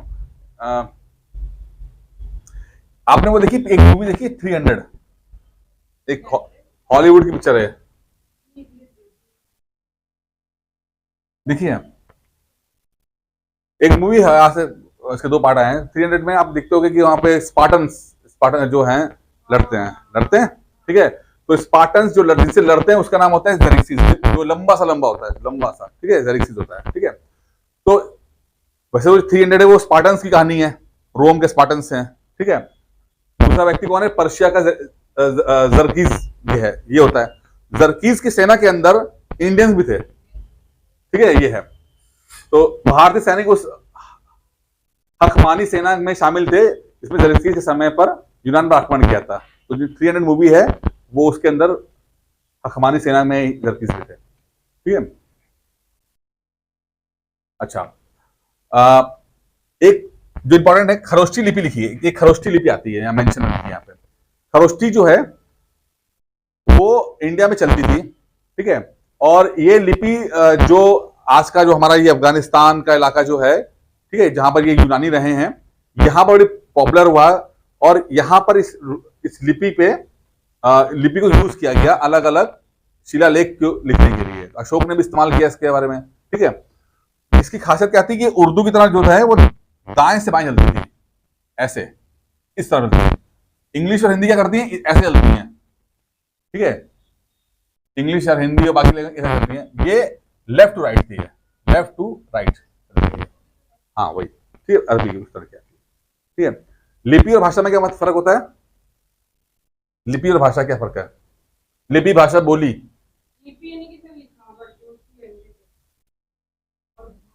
जैसे कि आपने भाषा बोला, हिंदी बोल रहे हम लोग, तुम यहां आओ, ये क्या है? भाषा, ये भाषा ही है। लेकिन अगर इस भाषा को अगर लिखना होगा तो कैसे लिखेंगे? अब तुम ऐसे भी लिख सकते हैं, तो ये देवनागरी लिपि हो गई, लेकिन हम तुमको ये भी लिख सकते हैं ना, ये इंग्लिश लिपि हो गई। तो जो चीज लिखी जा रही है, मतलब बोला कुछ भी किया हो, लेकिन जो लिपि लिया वो खरोष्टी लिपि इस्तेमाल की गई है। राजाओं ने अपने शिलालेख में इन इन लिपियों का इस्तेमाल किया गया है, क्योंकि लोकल लेवल पर अबे अशोक का साम्राज्य बहुत बड़ा था, ठीक है। अब जरूरी थोड़ी ना कि अगर मगध में जो भाषा बोली जा रही है, जो लिपि बोली जा रही है, वो अफगानिस्तान में बोली जा रही होगी, तो वहां पर उन लोगों की भाषा को इस्तेमाल किया गया कि भाई वो वहां के लोकल पब्लिक जो है वो समझ पाए क्या है क्या नहीं है, ठीक है ना। जो अशोक ने राज्य देशों की प्रस्तावना में ईरानी प्रभाव खरोष्टी लिपि को दिखा सकता है। जब पढ़ेंगे भी अशोक के बारे में पढ़ेंगे तो ये सब मेंशन आएगा, दोबारा से आएगा, ठीक है। अरमाइक, खरोष्टी, ब्राह्मी, ये सब भाषा जो है अशोक ने अलग अलग भाषाएं जो है इस्तेमाल की हैं अपनी बातों को लोगों तक पहुंचाने के लिए, क्योंकि भाई जैसे लोग हैं जो भाषा बोल रहे हैं उनसे उसी भाषा में तो बात की जाएगी, ठीक है। और अशोक ने ये बात सीखी ईरानियों से, यूनानियों से सीखी कि भाई आप जो है पर्शियन से सीखी कि आप अगर पब्लिक से बात करनी है तो शिला लेख पे या धातु लेख पर लिख के आप गांव के बाहर लगा दीजिए, इससे लोग पढ़ के समझ सके राजा, हमारा राजा हमसे चाहता क्या है, राजा की मतलब भाई, क्योंकि उसका कम्युनिकेशन कुछ नहीं है ना, राजा कहीं बैठा हुआ है, कभी जानता ही नहीं, आम पब्लिक अपना जीवन जी रही है, ठीक है। आज थोड़ी ना कि न्यूज सुन रही हो कि भाई प्रधानमंत्री क्या कर रहे हैं, वो तो पता नहीं कौन राजा है, उनको फर्क भी नहीं पड़ता उनको ज्यादा।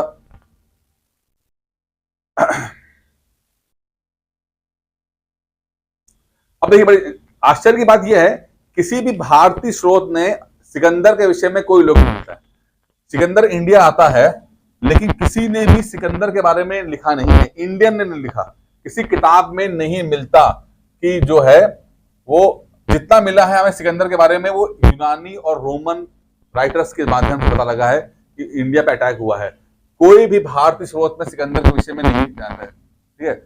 या ये हो सकता है कि वो किताब जो है वो खत्म हो गई हो, जला दी गई हो, ना मिल पाई हो, ये भी पॉसिबिलिटी है, ठीक है। लेकिन फिलहाल जितनी जो चीज अभी तक हुआ है, इंडियन राइटर की किताब से सिकंदर के बारे में हमें कुछ पता लगता नहीं, हमें जो पता लगा है वो यहाँ पता लगा है। और सेम यही चीज जो है वो इंडिया के पॉइंट ऑफ व्यू भी है कि चाणक्य के बारे में लोग यूनानियों को ने कुछ नहीं लिखा कि चाणक्य ने क्या किया क्या नहीं किया, ठीक है। जैसे कि यूनानी कौटिल्य के बारे में कुछ नहीं कहते, क्योंकि राइटर है, अब उसमें राइटर भी लिमिटेड होते थे, जो जिसको जो समझ में आया उसने वो लिख दिया, बस खत्म, ठीक है। कोई थोड़ी ना कि वो सब सभी चीज में लिखा जा सकता है। लेकिन जो यूनानियों ने एक एग्जाम में इंपॉर्टेंट है लिखना, एक राजा का नाम दिया, सेंडेकोटस या एंडोकोटस। अब तुम ये बोलो घर पे मेरी है, हाँ है, एग्जाम आ चुका है। सेंडोकोटस जो है वो चंद्रगुप्त मौर्य है।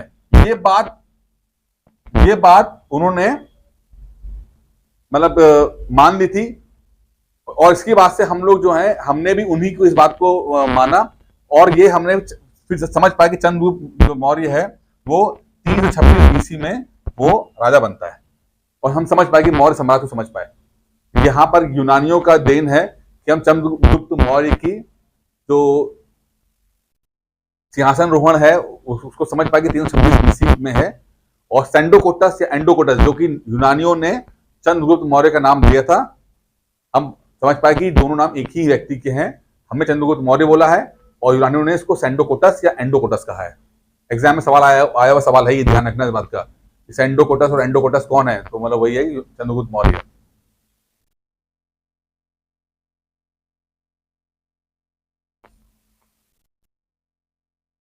ठीक है।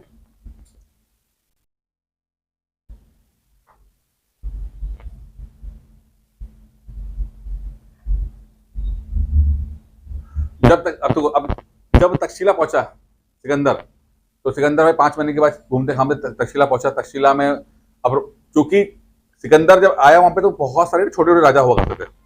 अब राजा भी जो हैं जो सिकंदर की सेना देख के घबरा गए, तो कुछ तो घबरा जाते थे, तो बेचारे वो लोग तक्षशिला का जो राजा उस समय था, ठीक है, मतलब मौर्य काल से पहले के टाइम में तक्षशिला, उस समय अभी चंद्रगुप्त मौर्य नहीं था, नंद वंश चल रहा है, ठीक है। नंद वंश का भी, अब नंद वंश जो है वो भी उस इलाके मतलब जहां तक उसका इलाका खत्म हो गया उसके बाद का इलाका राजा होगा, तो कोई तक्षशिला का राजा रहा होगा, वो तुरंत उसने देखा कि अलेक्जेंडर को, वो उसकी सहायता करने के लिए पहुंच गया कि भाई साहब कुछ दिक्कत हो तो बताना, ठीक है। तो अब 3 राजा रहे हैं जिन्होंने सिकंदर का मुकाबला किया। अफगानिस्तान का राजा, उस समय का राजा, पंजाब का राजा और सिंध का राजा, इन 3 लोगों ने जो है वो सिकंदर का मुकाबला किया। बाकी लोगों ने हथियार डाल दिए थे सेना देखकर, ठीक है। अच्छा, अब यहाँ पे बड़ी इंटरेस्टिंग है कि एक ना कुछ कबीले भी थे जो बहुत स्ट्रांगली रेजिस्टेंस दे रहे थे सिकंदर को, जिसमें से एक आता है हस्ती नाम का एक इलाका आता है, हस्ती राज्य, सरदार है, बल्कि नाम दिया हुआ हस्ती नाम, हस्ती नाम का एक सरदार है जिसने बहुत विरोध किया, और उसकी राजधानी थी पुष्प कलावती, ये इंपॉर्टेंट है, ठीक है। हस्ती की राजधानी है पुष्प, इसने जो है सिकंदर का बड़ा विरोध किया, और जब ये मर गया, ठीक है, तो उसकी वाइफ ने आके जो है वो जबरदस्त तरीके से अटैक किया। हम लोग सिर्फ जानते हैं किसके बारे में जानते हैं, हम पोरस के बारे में जानते हैं बस, पोरस ने खाली किया, लेकिन ऐसा नहीं था कि पोरस ने किया था, बाकी लोग भी थे। जैसे यहाँ पे आप देख रहे हो कि हस्ती है वो उसकी राजधानी पुष्प कलावती है, उसकी वाइफ जो है आसिक नोई, ठीक है, वो भी लड़ रही है, तो महिलाएं भी लड़ रही हैं, ठीक है। एक एक व्यक्ति को पकड़ के मतलब कंट्रोल करने में जो सिकंदर को बहुत मेहनत लगी। और एक बात भी बड़ी समझने वाली यहां पर बात है, तुम सोचो कि पोरस तो हार गया था, पोरस हार गया था ना, लड़ा बहुत उससे, लेकिन हार तो गए थे अंत में। सिकंदर जो है वो इंडिया के अंदर तक क्यों नहीं आया, वो यहीं तक क्यों रह गया, बाहर थोड़ा बहुत जीता इंडिया को उसने, और फिर बहुत अंदर नहीं आया, वो दिल्ली में नहीं आया, वो मगध नहीं पहुंचा, उसने इंडिया में रूल क्यों नहीं किया। ये तो लिया था उसने, एंट्री तो कर ही दी थी उसने। तो इसके पीछे ना दो तीन कारण आते हैं। पहला कारण तो ये था कि जो ग्रीक सेना थी ना, इतना लंबा सफर करते करते उनकी वैसी हालत खराब हो चुकी थी, ठीक है। दूसरा, जो रेजिस्टेंस इंडिया के अंदर उसको मिला इन राजाओं से, भाई राजा मर गए तो उनकी बीवियां लड़ रही हैं, नेता मर गए तो जो सिपाही हैं वो बड़े जबरदस्त लड़ रहे हैं। तो जो बहादुरी दिखाई है, उसने भी थोड़ा सा ना सिकंदर की सेना को का कॉन्फिडेंस जो है वो हिल गया, यार ये इतना है तो अंदर कितना ज्यादा होगा, ठीक है। तीसरा क्या था कि ये नहीं पता था कि उस समय की इंफॉर्मेशन के हिसाब से ये था, यहां पर जो है ईस्ट जो है बहुत ही कहता है अंधकार का जगह है, मतलब बहुत ही खतरनाक जगह है ईस्ट। ऐसा एक मिसकंसेप्शन या वहम या अफवाह फैल गई कि भारत के अंदर काला जादू चलता है और सैनिकों पे, तो ये सिकंदर के सैनिकों पे ये एक अफवाह किसी ने फैला दी कि काला जादू होता है, और जैसे अगर तुम ज्यादा दूर जाओगे तो वहां पे तुम्हें काला जादू का सामना करना पड़ेगा, सब मरोगे। सिकंदर की सेना वैसे ही फ्रस्ट्रेटेड थी, थकी थी, वो लगे नहीं हमें वापस जाना है, तो सिकंदर की मजबूरी में फिर वापस जाना पड़ा, ठीक है। काला जादू ऐसे नहीं होता, काला जादू काम का भी होता है, कभी कभी काम भी आया होता है। तो पोरस का कहां था, झेलम और जिनाब के बीच का जो इलाका, कश्मीर का इलाका जो था, जम्मू कश्मीर का इलाका जो है, उस इलाके में पोरस इलाका था। और सिकंदर के बाद ही जो बैक्टीरिया और परथिया जो बन गया था, ये सब पढ़ चुके हैं, ठीक है। अच्छा, मैं दो तीन जगह से मैंने कंटेंट उठाया तो थोड़ा सा आपस में ऊपर नीचे हो रहा है, तो पढ़ा मैं सब कुछ दिया, जब रीड करोगे ना, एक दो बार रीड करोगे तो आपको समझ में आ जाएगा कहानी। और सबसे इंपॉर्टेंट यही है कि मौर्य काल से पहले का टाइम कौन किसने अटैक किया, मौर्य काल के बाद किसने अटैक किया, ये दो अगर आप समझ में आ जाएगा तो आप चीजों को कनेक्ट करना इजी पड़ जाएगा आपको। अभी जो हमने जब पढ़ते हैं इनके बारे में, तो ये मौर्य काल से पहले है, कौन, आपका सिकंदर हो गया, आपका डेरोडस हो गया, ये सब आपके मौर्य काल से पहले के हैं, ठीक है। और ये बाद में जब आएंगे वो आपके बाद के हैं। अब जैसे हमने पढ़ा कि चीन की दीवार जो थी, अब मौर्य काल के बाद शक लोगों को जो चीन की दीवार पार नहीं कर पाए, तो मजबूरी में आके फिर इनको इंडिया की तरफ आना ही पड़ा, ठीक है। वहां पर जाके फिर इन्होंने अब अपने लिए जो है जगह बनाई, धीरे धीरे हम इसको पढ़ चुके हैं, बैक्टीरिया यूनानी बैक्टीरिया शक को कहा गया, ठीक है। जो ये हिंद यूनानी जो थे ना, जो शक थे, एक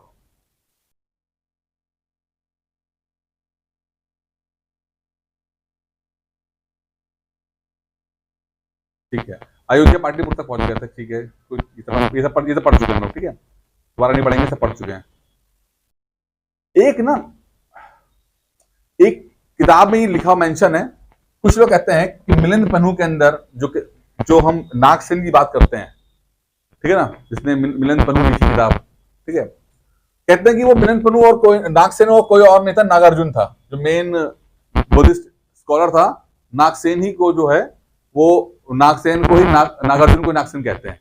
अब ये कोई, अब लेकिन आपके जो सवाल जो पूछा था उसमें ऑप्शन में नागार्जुन भी था, ऑप्शन में नागार्जुन भी था, लेकिन यहाँ पे एक बस एक स्टेटमेंट है, ये थोड़ा सा यहाँ पे कंट्रोवर्शियल है। अभी कुछ लोग इसको बोलते हैं, कुछ लोग नहीं बोलते हैं, लेकिन सब कहते हैं कि जो एक्सपर्ट, क्योंकि नागार्जुन जो है वो बहुत एक्सपर्ट रहा है बुद्धिज्म का, तो नागार्जुन आया था, हाँ ठीक है ना। तो ये थोड़ा सा एक अलग से है। ये मिलिंडर ने नागसेन से बहुत धर्म पर क्या, ठीक है, ये मिलिंदर वाला ही है, लिख चुका।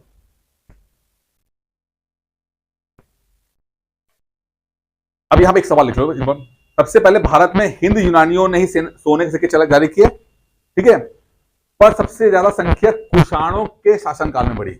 ये लाइन इंपॉर्टेंट एग्जाम के लिए कि चलाया तो सबसे पहले सोने के सिक्के जो थे वो यूनानियों ने चलाए थे, यूनानियों ने, ठीक है। अच्छा, यूनानी अलग हैं, कुषाण अलग है, ध्यान रखना, ठीक है। इंडो ग्रीक, शक, ठीक है, पर्थियन और आपके कुषाण, ये सब अलग अलग हैं।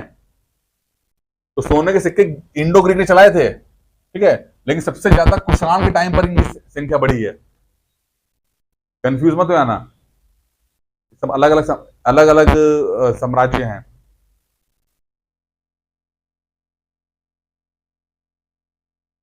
तो एक सवाल आई थिंक मुझे याद आ रहा है, पूछा भी गया है कि सबसे ज्यादा सोने के सिक्के कब चले हैं, तो कुषाण काल में है। घटना चक्र में शायद है ये किताब, क्वेश्चन ये, कुषाण काल में सबसे ज्यादा सोने के सिक्के चले हैं, ठीक है।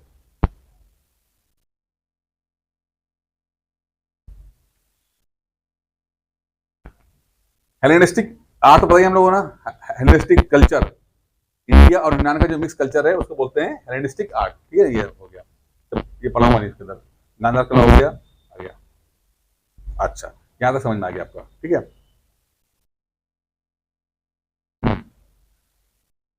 शक कौन है? शक एक जनजाति है, ठीक है, जो अमूमन जो है चाइना पे अटैक करा करती थी, लेकिन वहां पे चाइना की दीवार बनने से वो इंडिया की तरफ आई। शक को सीथियन भी कहा जाता है, ये कभी कभी ये वर्ड आपको आएगा, ये सीथियन, शक को ही सीथियन कहा जाता है, शक जनजाति को सीथियन कहा जाता है, शक जनजाति यानी कबाई लोग जो मध्य एशिया में रहते थे, ठीक है, सेंट्रल एशिया के। कहां के हैं? इंडो ग्रीक कहां के? यूरोप के। ये कहां के? सेंट्रल एशिया के, अलग अलग जगह के लोग हैं, ठीक है। तभी तो हिंदुस्तान के अंदर आपको रंग अलग अलग रंग के, अलग अलग तरह के लोग दिख जाएंगे आपको, इतने अलग अलग जगह के लोग इंटरमिक्सिंग हुई है कि आपको आदमी अलग अलग दिखता है आपको यहाँ पे, ठीक है। अच्छा, अब यहां पे देखिए एक और इंपॉर्टेंट सवाल आपको जो नोट करना है, सेंट्रल एशिया में दो लोगों की लड़ाई हो रही है। सेंट्रल एशिया के अंदर अभी हमने पढ़ा कि शक तो है ही है, एक जनजाति और है जिसका नाम है यूची, यूची, ठीक है, और यूची और कुछ नहीं है, कुषाण है, ठीक है, ये बहुत इंपॉर्टेंट है, यूची को ही कुषाण कहा गया।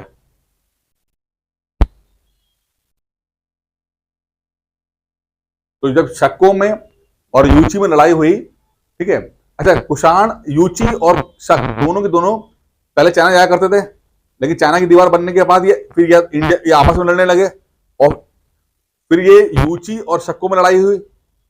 यूची ने शकों को खदेड़ दिया अपने इलाके से, ठीक है, शक आ गए बैक्टीरिया, ठीक है, आ गए, और यूची कुछ नहीं, यूची रहे वो कुषाण रहे जो कि बाद में आएंगे, कुछ समय के बाद आएंगे, जब इनको खदेड़ा जाएगा तो ये तब आएंगे ये लोग, ठीक है। शकों ने बैक्टीरिया और पत्ते पर धावा बोला और बोले तरह से होकर इंडिया पहुंच गए। इसकी एक शाखा मध्य भारत में स्थापित हुई जो उज्जैन को अपनी राजधानी बनाई। अब शकों ने उज्जैन तक पहुंच गए, अब शक कहां पहुंच गए? उज्जैन पहुंच गए, वहां पर अपनी राजधानी बनानी उन्हें, ठीक है। और ये शक जो है कब कब रहे हैं, अब ये शक बहुत इंपॉर्टेंट है, शक जो है 1st सेंचुरी से लेकर 4th सेंचुरी तक रहे हैं। अब देखिए यहां पे अगर टाइम स्केल देखें हम थोड़ा सा, ये क्या है? ये 0 यानी कि आपका 2000 साल पहले की बात है, यानी कि यहाँ पे जीसस क्राइस्ट पैदा होती हैं, ठीक है। और अगर आप देखोगे तो लगभग 150 बीसी, ये क्या है? 150 बीसी से लेकर 130 बीसी क्या है? ये मिलिंद है ना, ये हो ना, मिलिंद हो गया, ठीक है। अच्छा ये इलाका आपका आ गया, तो ये इंडो ग्रीक यहाँ पर आ गया। उसका जो मिलिंद का बेटा जो स्ट्रैबो, वो यहाँ तक रुकता है, 130 से लेकर 90 एडी तक आई थिंक है वो, ठीक है, ऐसा कुछ था वो, ठीक है, 90 में बीसी जो होगा, 90 होगा, ठीक है। तो यहां तक आप देख जाओगे ये इंडो ग्रीक है, दिख रहा है ना आपको, इंडो ग्रीक, ठीक है। और शक कहां से आ गए, शक यहां शुरू हुए, शक यहां शुरू हुए, 4th एडी तक आए हैं, एडी 4th सेंचुरी एडी तक, ठीक है। ये 2nd सेंचुरी, ये 3rd सेंचुरी, ये 4th सेंचुरी आ गए। तो शक जो है इनका इलाका टाइम दे रहा है, टाइम स्केल। शक जनजातियों ने ईसा पूर्व पहले शताब्दी, बल्कि ईसा पूर्व पहले, मतलब कहो तो यहीं से शुरू हो गए, शक यहीं शुरू हो गए, ये इलाका शक शुरू हुआ है। ईसा पूर्व पहली शताब्दी से लगभग ईसा की 4वीं शताब्दी तक अलग अलग रूप में शक रहे हैं यहाँ पे। तो अच्छा खासा 400-500 कितना टाइम फ्रेम है, 500 ईयर्स का है, सॉरी 500 ईयर्स का है ये, ठीक है ना। 500 साल तक जो है शक जो है किसी ना किसी रूप में रहे हैं, ठीक है। और शकों का जो मेन राजा था नहपान है, नहपान नाम का है, उसे पता करना, नहपान, ठीक है। अब नहपान का उल्लेख जो है वो महाराष्ट्र के अलग अलग शिलालेख मिलता है, सातवाहन अभिलेखों में मिलता है, ठीक है। अब पढ़ते रहना, बाद में आता रहेगा, जो मैं इंपॉर्टेंट है बस वो जो है अंडरलाइन जो है बस वो पढ़ते रहना, ठीक है। अब शकों का एक और मेन राजा जो एग्जाम के लिए बहुत इंपॉर्टेंट है, बहुत इंपॉर्टेंट है। नहपान तो सबसे प्रतापी है, सबसे ज्यादा तेजस्वी है, बहुत ही बहादुर है, बहुत ही ज्यादा, लेकिन एग्जाम के लिए इंपॉर्टेंट है वो नहपान नहीं है। शकों का सबसे जो प्रख्यात राजा है वो रुद्रदमन, रुद्रदमन वो है 130 से लेकर 150 ईडी तक, यानी 20 साल इसने किया। गुजरात के आसपास का मेंशन होता है एग्जाम, और कहां कहां पे मिलता है। और रुद्रदमन का जो मेंशन है हमें पता था जूनागढ़ शिलालेख से पता लगता है, बहुत बहुत इंपॉर्टेंट, कई बार एग्जाम सवाल आया है जूनागढ़ से। जूनागढ़ अभिलेख से पता चलता है कि रुद्रदमन का विस्तार राज्य कहां था, कोंकण, मालवा, गुजरात, सौराष्ट्र, सिंध, राजस्थान के इलाके में, इतने बड़े इलाके में, वेस्टर्न इंडिया के इलाके में रुद्रदमन ने किया। रुद्रदमन के ऊपर देखो आएगा, रुद्रदमन कौन है, शक राजा है। रुद्रदमन के बारे में कहां पता लगता है, जूनागढ़ अभिलेख से पता लगता है। वेस्टर्न इंडिया में पूरा से रूल किया। और रुद्रदमन के बारे में सबसे इंपॉर्टेंट जो आता है एग्जाम के लिए जो है, रुद्रदमन ने एक सुदर्शन झील है जूनागढ़ के अंदर, उसकी मरम्मत करवाई है। रुद्रदमन ने काठियावाड़ में स्थित सुदर्शन झील के बांध की मरम्मत करवाई, जो भारी वर्षा से खराब हो गया था बहुत बार, क्योंकि यही वो सुदर्शन झील है जिसके चंद्रगुप्त मौर्य के टाइम पर भी इसकी रिपेयरिंग हुई थी, इसलिए ये बहुत एग्जाम में आती है। फोकस कर लो, एग्जाम के लिए बहुत इंपॉर्टेंट है, बोर मत हो, क्योंकि बाद में पीडीएफ पढ़ लोगे तो याद हो जाएगा, ठीक है। जो भी समझाने की कोशिश कर रहा हूं मैं, क्योंकि आप लोगों का इतना वो नहीं है, बैकग्राउंड नहीं है, तो कंफ्यूज हो जा रहे हो, ठीक है। इसे थोड़ा सा होश में कर लो काम भाई, तो इसका कोई इलाज नहीं है, ठीक है, इसका कोई इलाज नहीं है इसका। अब एग्जामिनेशन आपके लिए नहीं बदल सकता, आपको बदलना पड़ेगा। अब आपको मन लगा के नहीं पढ़ोगे तो क्या किया जाएगा फिर। कोशिश करो यार, इतना बुरा भी नहीं होता है, इतनी बुरी भी नहीं है। अगर आप पहले मन लगा के बैठोगे तो कि नहीं बकवास है, तो फिर बकवास, जिंदगी में बकवास दिखाई देगी आपको वो, ठीक है। मैं फिर भी कोशिश कर रहा हूं कि आपको मेन चीजों पे लिखवाऊं कि आप कम से इतना पढ़ लो। ये सवाल बहुत इंपॉर्टेंट है जो तुम लिख रही हो, ठीक है। रुद्रदमन के ऊपर सवाल आया हुआ है, तुम घटना चक्र देखना, उस पर पूछा गया है, ठीक है। रुद्रदमन क्या है, शक है, ठीक है। रुद्रदमन वेस्टर्न इंडिया का रूल करता है। रुद्रदमन के बारे में पता कर सकता है, जूनागढ़ अभिलेख से पता लगता है। रुद्रदमन कौन है, रुद्रदमन वो व्यक्ति जिसने सुदर्शन झील बनाई, और ये वही सुदर्शन झील है गुजरात की जिसपे चंद्रगुप्त मौर्य ने भी मरम्मत करवाया है, उसके गवर्नर ने वो उसका जो चंद्रगुप्त मौर्य ने नहीं, उसका जो गवर्नर था उस समय का, उसने मरम्मत करवाई है। अरे चंद्रगुप्त मौर्य ने निर्माण कराया, इसने मरम्मत करवाई है। मतलब सवाल ऐसा नहीं पूछा गया था कि कौन जुड़ा हुआ है, सवाल एक बार ये आया था, सुदर्शन झील से निर्माण और मरम्मत से कौन जुड़ा हुआ है। तो उसमें रुद्रदमन का नाम भी था, उसका चंद्रगुप्त मौर्य का नाम भी था, 2-4 और नाम भी था, अशोक का नाम भी था, ठीक है ना। तो ये आ गया आपका।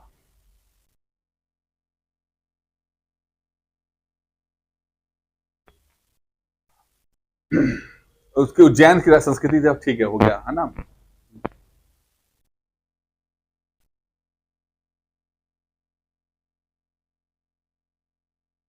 अब देखो एक बड़ी इंटरेस्टिंग बात है कि जब रुद्रदमन के बाद क्या हुआ कि चंद्रगुप्त द्वितीय, चंद्रगुप्त द्वितीय कौन? चंद्रगुप्त विक्रमादित्य। चंद्रगुप्त द्वितीय ही चंद्रगुप्त विक्रमादित्य है। सवाल ये भी पूछा गया हुआ है, चंद्रगुप्त द्वितीय ही चंद्रगुप्त विक्रमादित्य है। ठीक है।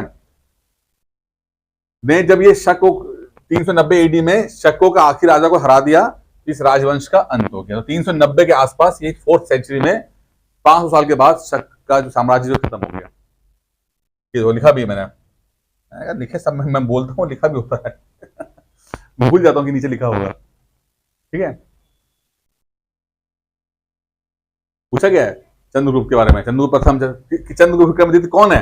घटना चक्र का सवाल देखोगे ना, उसमें है ये सवाल, चंद्रगुप्त विक्रमादित्य कौन है? चंद्रगुप्त 1, चंद्रगुप्त 2, चंद्रगुप्त मौर्य, कौन है? चंद्रगुप्त द्वितीय। शकों ने भारी संख्या में चांदी के सिक्के चलवाए, चांदी के। तो सोने के सिक्के किसे चलाए सबसे पहले? हैं? यमन नहीं, यवन, इंडो यवन। ठीक है, इंडो ग्रीक। और सबसे ज्यादा किसे चलाए? कुषाण। चांदी किसे चलाए? शक। ठीक है ना। सवाल बन रहे कि नहीं बन रहे हैं? आ रहे कि नहीं आ रहे सवाल? देखो यही सब सवाल, सिंपल सवाल आएंगे और कुछ नहीं आएंगे, इसलिए मैं अंडरलाइन कर दी। जो कहानी तो मुझे मजबूरी में सुनानी पड़ रही है आप लोगों की, आपको कम से कनेक्शन बना पाओ। ठीक है, नहीं तो पल्ले नहीं पड़ती भाई, इसलिए बताऊं आपको, क्योंकि एक तो बहुत ज्यादा पॉपुलर नहीं है चीजें और सवाल आ जाता है। और एक बताऊं मैं आपको, जो छुपा हुआ पोर्शन है हिस्ट्री के, सवाल अब वहां से आने शुरू हो गए। जरूरी नहीं कि अशोक से पूछ लेगा, जरूरी नहीं चंद्रगुप्त मौर्य से पूछ लेगा।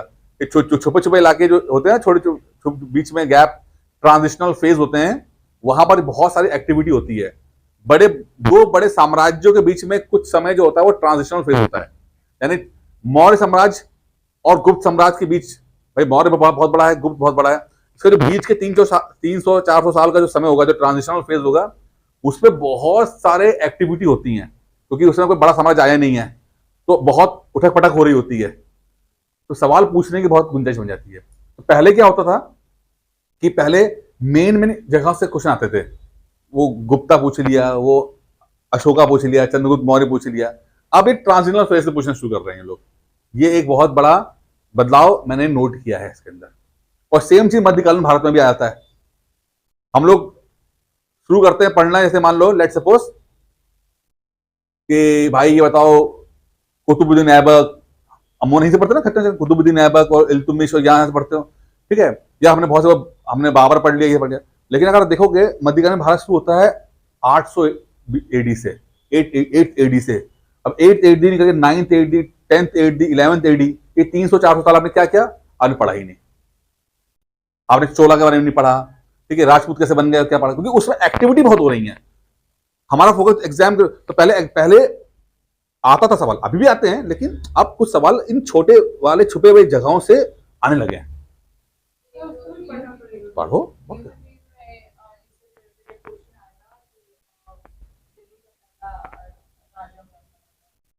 तो विषय हो, ठीक है।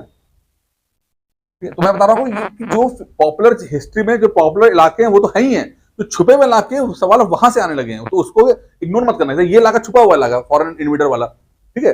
आप बता रहे यार कौन ग्रीक, कौन सा, छोड़ो यार, भूल जाओ, पता ही गया।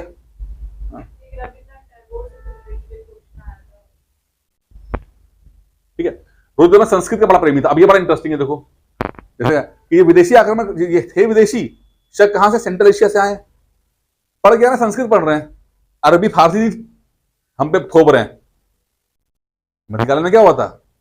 अब भाई वो लोग भी आए तो तक सेंट्रल एशिया से थे, उज्बेकिस्तान से बाबर और ये सब आए थे, ठीक है, लेकिन वहां पे अरबी फारसी। अब यहाँ के लोग पब्लिक को अरबी फारसी क्या आती है बताओ?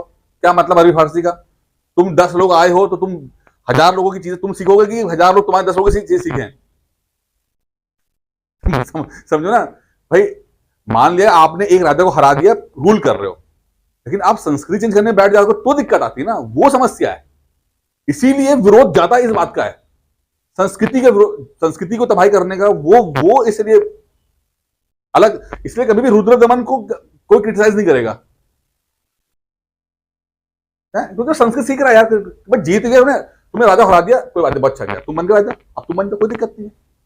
अब होता है कि भाई मैं राजा बन गया, लेकिन मैं राजा हूं, लेकिन तुम्हारी तरह ही तुम्हारी संस्कृति अपना रहा हूं मैं, कोई दिक्कत नहीं भाई, बनो, ठीक है। विदेशी होते हुए भी उसने सबसे पहले विशुद्ध, देखो सबसे पहले विशुद्ध संस्कृत भाषा में लंबा अभिलेख जारी किया। विदेशी होते हुए भी रुद्रदमन पहला व्यक्ति है जिसने प्योर संस्कृत भाषा में एक अभिलेख बनाया। उससे पहले प्राकृत भाषा में होते थे, उससे पहले अभिलेख जो थे वो प्राकृत भाषा में होते थे।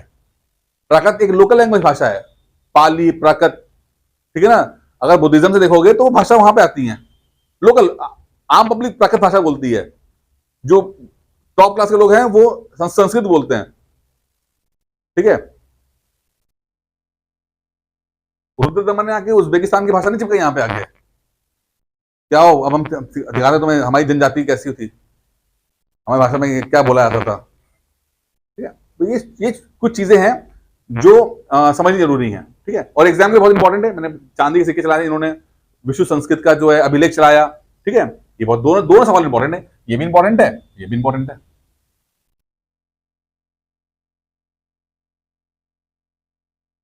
यहां तक कोई दिक्कत, समस्या, कंफ्यूजन कुछ हो रही है, कुछ क्लियर हो रहा है? क्यों भाई, हिस्ट्री पल्ले पड़ रहा, थोड़ा बहुत पल्ले पड़ रहा है ना, समझ पा रहे हो कहां कहां फोकस करना है, ठीक है। पूरा ज्ञानी विशुद्ध ज्ञानी ना बन जाना, लेकिन चलो थोड़ा बहुत तो बर्दाश्त। अच्छा चलो भाई, तो अभी समझा रहा हूं, समझ लो, ठीक है। अब खत्म हो गया, अब दूसरा आ गया, हमने क्या खत्म कर दिया, हमने इंडो ग्रीक खत्म कर दिया, हमने शक खत्म कर दिया। अब तीसरा आ गया, कौन आ गया? पार्थियाई। ये छोटे वाले, हाँ ये सब इनका 10 वर्ष 100 साल, अब इसका तो बहुत ही कम रहा है, शक तो फिर 500 साल रहे, ठीक है। ये तो बहुत कम समय के लिए रहेंगे, ठीक है। तो लेकिन आए तो है ना, रोल तो है, ये सवाल तो बन ही आते हैं इनमें से। एग्जामिनर इन्हीं को पकड़ता है, एग्जामिनर जब सवाल डालता है तो लोगों को कहता है ये कहां से आ गया सवाल, ठीक है। पार्थिया या पहलव या पार्थिया, अब देखो ये कहां है इलाका, ये इलाका, अब ये सिंथिया तो आपके शक हो गए, ये शक है, ठीक है। ये कौन है पार्थियन? ये आपके हैं ईरान के अंदर, आज का जो ईरान है ये पार्थिया इलाका,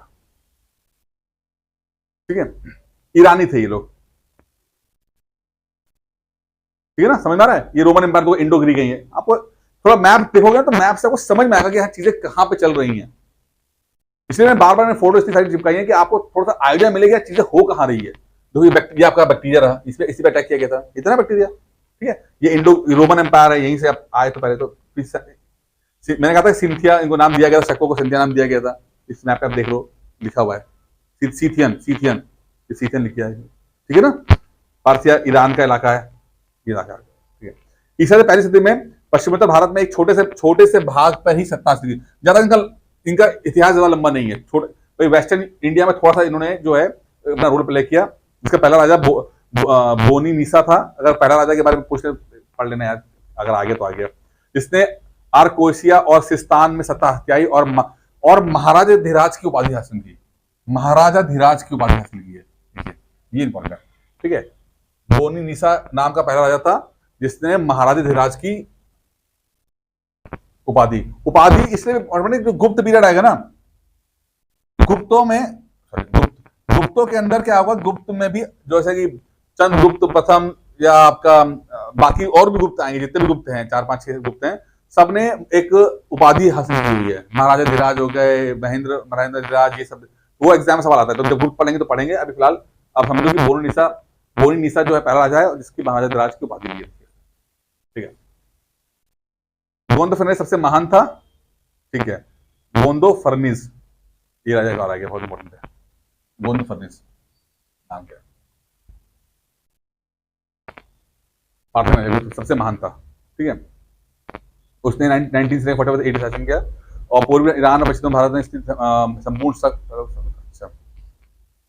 अब एक चीज बहुत इंपॉर्टेंट देखो, ये लाइन बहुत इंपॉर्टेंट है। अब हुआ क्या, एग्जाम में कैसे आएगा, सवाल आएगा। एक थे सेंट थॉमस, नाम सुना है कभी? सेंट थॉमस, ठीक है, ईसाई प्रचारक थे, ठीक है। ईसाई धर्म का प्रचार करने के लिए जब भारत आते हैं, ये सेकंड सेंचुरी की बात कर रहा है, ठीक है, सेकंड सेंचुरी वैसे बात है, यानी कि सेकंड सेंचुरी में आए, ठीक है। कब आए? देखो ये आए किससे? गोविंद फर्नेस के टाइम पे आए। तो गोविंद फर्नेस का टाइम ही देखो 1945 1945 एडी तक का है। मतलब जीसस क्राइस्ट के मरने के तुरंत बाद जो है सेंट थॉमस जो है हिंदुस्तान आते हैं प्रचार करने के लिए। तो ईसाई धर्म कितना पुराना है भारत के अंदर, सिर्फ अंग्रेज लेकर नहीं आए या पुर्तगाली लेकर नहीं आए। सेंट थॉमस मतलब जीसस के जाने के 30 साल के बाद ही चले आए, है ना भाई। जीसस के 20-19 साल से स्टार्ट हो गया, तो जब भी आए होंगे, मालूम है 30 एडी में आए होंगे, तो जीसस के जाने के तुरंत ही बाद जो है प्रचार करने के लिए सेंट थॉमस हिंदुस्तान आ जाते हैं। और हो सकता है कि इन्होंने जीसस को देखा हो, मिले हो, है ना। ये इंपॉर्टेंट है, किसके टाइम पे आए? गोविंद फर्नेस काल में आए। लिखो, बहुत इंपॉर्टेंट है, बहुत इंपॉर्टेंट है, सवाल पूछा गया एग्जाम में, ये लाइन बहुत इंपॉर्टेंट है। गोविंद फर्नेस काल में भारत आए थे, ठीक है। और उसके बाद तुरंत ही खत्म हो गया, ये ज्यादा चल नहीं पाया, और बाद में कुषाण जो है बाद में आ गए, ठीक है। तो इंडो ग्रीक आ गए, आपके शक आ गए, आपके पार्थियान आ गए, और आपका अब आएगा कुषाण, आएगा चौथा आएगा। फिर सीक्वेंस समझ, तो पहला सवाल का जो सीक्वेंस है आपने पकड़ लिया, ठीक है। पहले सवाल का जो सीक्वेंस है आपको देखने को मिल जाएगा, ठीक है। यहां तक समझ में आ रहा है? आगे बढ़े।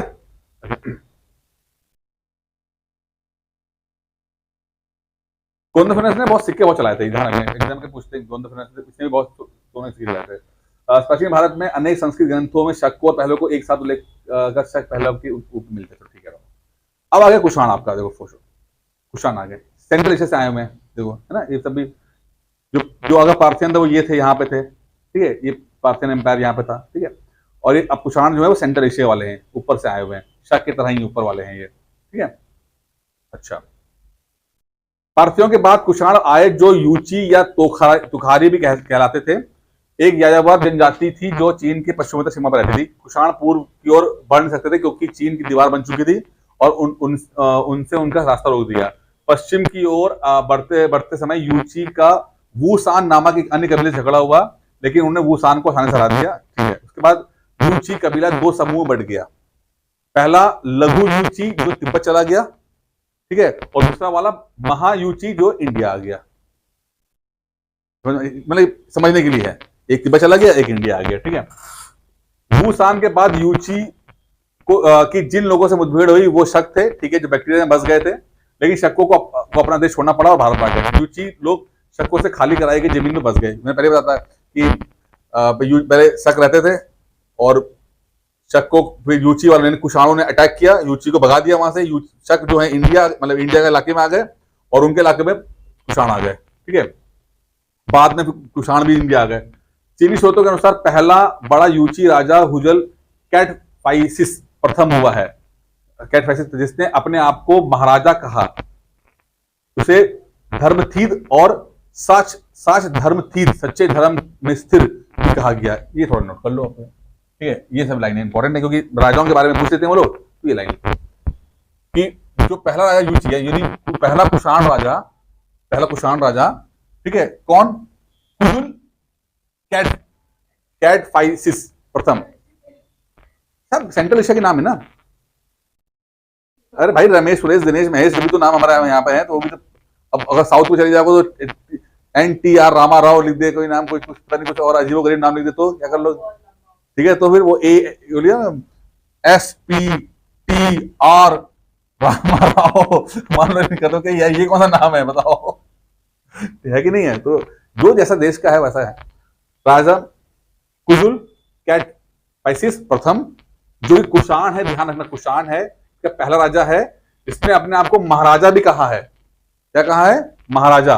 और धर्मथीद और सच धर्मथीद, यानी सच्चे धर्म में स्थिर रहने वाला। धर्मथीद बहुत इंपॉर्टेंट है। धर्मथीद गलत नहीं लिखा है, लिखा ऐसे आता है, अरे उपाधि ली है, ठीक है।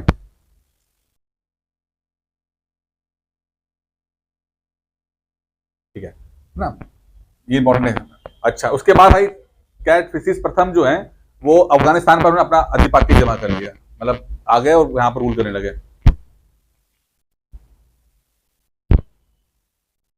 और ये पदवी यह प्रतीत करता है कि ये बौद्ध धर्म के अनुयायी थे, इन्होंने भी अपने आप को थोड़ा सा बुद्धिज्म को से अपनाया अपने आप को, ठीक है। अब इन्होंने चलाए तांबे के सिक्के, देखिए बड़ा इंटरेस्टिंग है, सिक्के बहुत इंपॉर्टेंट सवाल आएगा। क्या चलाए? रोमन सिक्के चलाए, तांबे के सिक्के चलाए इसने, कैटफिशिस ने, कैटफिशिस प्रथम ने तांबे के सिक्के। शक ने कौन से सिक्के चलाए? चांदी के। इंडो ग्रीक ने सोने के, ठीक है ना, ठीक है। कैटफिशिस के बाद उसका पुत्र विम कैटफिशिस, यानी कि कैटफिशिस बेटा, अच्छा उसके बाद बेटा विम कैटफिशिस प्रथम आया था, जो पंजाब पहुंचा और गंगा यमुना के दोआब तक बढ़ा आ गया, मतलब इंडिया की तरफ आ गया, इंडिया का पंजाब, इंडिया का गंगा जमुना दोआब जो है यहाँ तक आ गया। पापा अफगानिस्तान में रह गए लेकिन ये इंडिया तक पहुंच गया, ठीक है। और इसके बारे में सवाल जो आता है कि इस वैम कैटफिशिस ने सोने के और तांबे के दोनों, सोने से चला थी, एग्जाम में सवाल ये पूछा गया था। वैम कैटफिशिस ने सोने के, और आई थिंक इसने बहुत सारे सोने के सिक्के चलाए थे इसने, बहुत सारे सोने के, ठीक है। हाँ, विम कैटफिशिस यानी कि जो कैटफाइसिस, ठीक है, किसका बेटा है ये? जो कैटफाइसिस प्रथम का बेटा है ये, और ये शिव भक्त है, ये इंपॉर्टेंट लिखना। पापा इसके बौद्धिस्ट थे, ये खुद क्या है? शिव भक्त। ये कुछ छोटी चीजें हैं जो एग्जाम में आएंगी, फोकस कर लीजिएगा प्लीज इसको, छोटी चीजें हैं ये एग्जाम के लिए, ठीक है। और इससे बड़ी इंटरेस्टिंग चीज चाहिए जो एग्जाम के लिए बहुत इंपॉर्टेंट, ध्यान रखना। इसने ना कुछ सिक्के चलाए जिसपे नंदी बैल के साथ एक त्रिशूलधारी शिव की चित्र अंकित है, यानी कि इनके सिक्कों पे जो है वो भगवान शंकर जो है वो बैठे हुए हैं। इससे शो करता है कि ये बंदा जो है शिव भक्त रहा होगा। कौन? विम कैटफाइसिस प्रथम, जो कि भारत के गंगा जमुना दोआब तक पहुंच गया था। पापा भले ही अफगानिस्तान में रह गए लेकिन किस तरह से ये इंडिया पहुंच गया, बहुत इंपॉर्टेंट है ये, ध्यान रखना।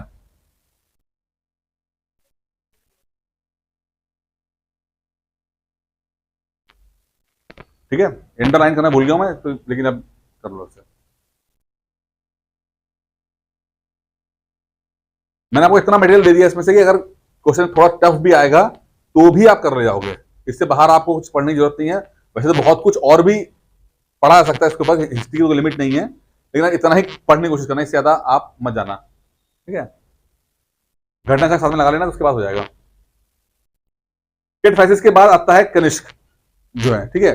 तीन ही लोगों का ज्यादा इंपॉर्टेंट है, एक कैटफाइसिस प्रथम, कैटफाइसिस द्वितीय और कनिष्क, तीन ही लोग जो हैं ज्यादा इंपॉर्टेंट रहे हैं एग्जाम के लिए, ठीक है। कनिष्क सबसे सबसे लोकप्रिय राजा रहा है, 78 एडी के आसपास का राजा रहा है, कश्मीर में ये रहा है, ठीक है। और कनिष्क ने ही शक संवत की नींव डाली थी, तो कैसे कुछ कहते हैं संवत, संवत मींस कैलेंडर, ठीक है। एक विक्रम संवत, शक संवत, शक संवत जो है सरकारी संवत है हमारा, हमारा हमारा कैलेंडर, सरकारी कैलेंडर जो है वो शक संवत, एग्जाम में सवाल आ चुका है आपको, ठीक है। अच्छा, वो खोतान तक पहुंचा, बनारस पहुंचा, कश्मीर तक पहुंचा, सौराष्ट्र तक, मतलब महाराष्ट्र सौराष्ट्र तक पहुंच गया ये आपका कौन? कनिष्क, ठीक है। चलते हैं, इसकी राजधानी कौन सी? ये बहुत इंपॉर्टेंट है, उसकी राजधानी पुरुषपुर यानी कि पेशावर, कनिष्क की राजधानी है पुरुषपुर, पेशावर। और कनिष्क एक बौद्ध धर्म का अनुयायी था, यानी कि पहला वाला बंदा बुद्धिज्म, दूसरा वाला शैव, तीसरा वाला बुद्धिज्म, ठीक है ना। जहां मैं गोला मार रहा हूं लिख लेना, उसको याद कर लेना, ठीक है, जो गोले अंडरलाइन करा रहा हूं मैं आपको, ठीक है। इसी कनिष्क के टाइम पर चौथा बौद्ध परिषद कौन सी, बुद्धिस्ट काउंसिल हुई थी, फोर्थ बुद्धिस्ट काउंसिल हुई थी कनिष्क के टाइम पर। बताना क्या होता काउंसिल, 4 काउंसिल्स हुई हैं, ठीक है, चौथी वाली कनिष्क के टाइम पे हुई है, बहुत इंपॉर्टेंट है, एग्जाम के लिए बहुत ही क्रूशल चीज पढ़ रहे हैं हम लोग, कर रहे हैं लिखना, ठीक है। लो, इसके बाद देखना, लो, हो गया। ठीक है, बढ़ेंगे।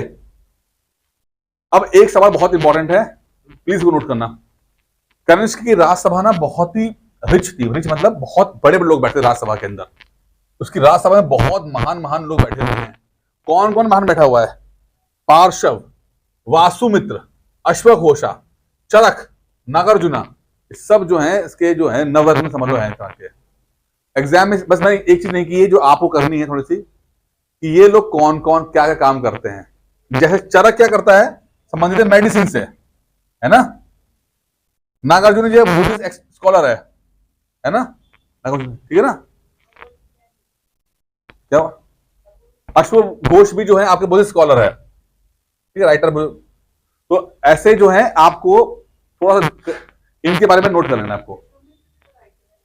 हाँ, वासुमित्र, वासुमित्र, ठीक है, ये आपको थोड़ा नोट कर लेना। इनके इनके आप नाम नोट कर लो, मैंने कितने नाम 5 लिखे आप इनके, क्योंकि एग्जाम में सवाल आया हुआ है, घटा मिल भी जाएगा आपको सवाल ये, ठीक है। पार्श्व, वासुमित्र, अश्वघोषा, चरक, नागार्जुना, ये क्या क्या काम करते हैं, इनके किस संबंध में ये लिखना। और सेम होगा। और सबसे इंपॉर्टेंट है, सेम कॉन्सेप्ट जो आएगा वो आपके गुप्ता पीरियड में भी आ जाएगा, ठीक है। सेम कॉन्सेप्ट आपके जो है और कौन किसके नवरत्न हैं, अशोक के, तो सॉरी उसके अकबर के नवरत्न जो है वहां से भी आ जाएगा, ठीक है। तो ये 2-3 कॉन्सेप्ट एक कॉन्सेप्ट एक ही 3 अलग अलग जगह पर है, आपको याद रखना बस। वो आप नोट करना कर लेना, बता दूंगा। क्लियर, नोट कर लिया, चलिए, ठीक है। तक्षशिला और मथुरा तक फैलाया, संस्कृति का महान केंद्र बना, ठीक है। उसके बाद में इसके वासुदेव कुछ अन्य वाली कनिष्क के उत्तराधिकारी पश्चिमोत्तर भारत पर लगभग 230 एडी तक राज करते रहे। उन्होंने कुछ ने तो शुद्ध भारतीय नाम धारण किए, जैसे वासुदेव मतलब कि प्योर अब इंडियन ही बन गए। आए बाहर से थे लेकिन बाद में अपने आप को इतना कर लिया कि नाम भी उन्होंने प्योर नाम इंडियन नेम कर लिया, ठीक है। ईरान में उठा ससानी, अब एक और लास्ट है, ससानी शक्ति ने ईसा के 30वीं सदी में मध्य कुषाण साम्राज्य छीन लिया। तो ईरान से एक ससानी आया, एक और साम्राज्य आता है जिसने भी वो कुषाणों को खत्म कर दिया, ठीक है। ससानी के बारे में अभी तक आपने एग्जाम में सवाल नहीं आया था, लेकिन ससानी इंपॉर्टेंट है, लास्ट में है ये आया। कुषाण 100 साल तक बने रहे, ज्यादा नहीं बने, 3 ही बने रहे, और कुषाणों का पूर्ण रूप से भारतीयकरण हो चुका था। कुषाण मुद्राएं, अभिलेख और मृदा मूर्तिकाएं पाई जाती हैं, खासकर ख्वाजिम में। ठीक है, ठीक है, ठीक है, खास नहीं है, ये खुद ही लिख लेना।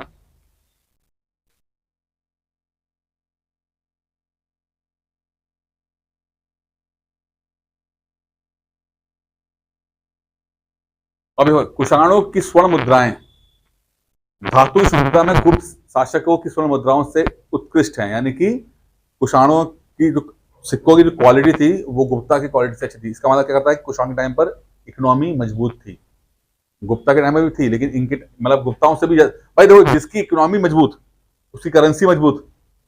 आज भी फंडा यही चलता है। कभी आप देखो ना कि किसी साम्राज्य ने कोई हल्की करेंसी, मतलब सिल्वर है वो लॉन्च कर, चांदी कर दिया या तांबा कर दिया, तो इसका मतलब क्या होता है कि उसकी जो इकोनॉमी है वो कमजोर है। सोने की चलाने, और अगर सोना कर रहा है उसकी इकोनॉमी मजबूत है, ये समझना पड़ता है। कुछ अभिलेख मिले हैं अलग अलग जगह पर, देख लीजिएगा, या पढ़ ले, या पढ़ने के लिए आप लोगों के लिए है।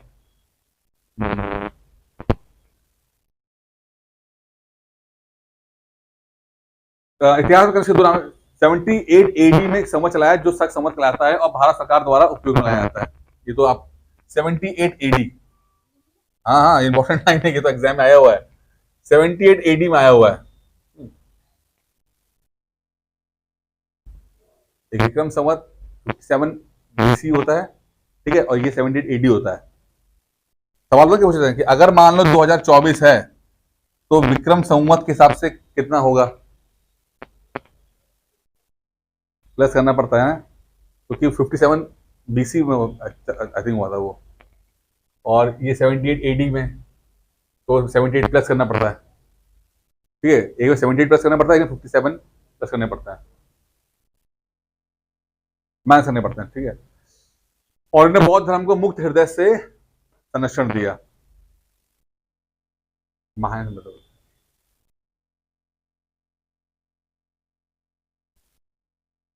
हैं। अब आखिरी पढ़ लेते हो थोड़ा सा।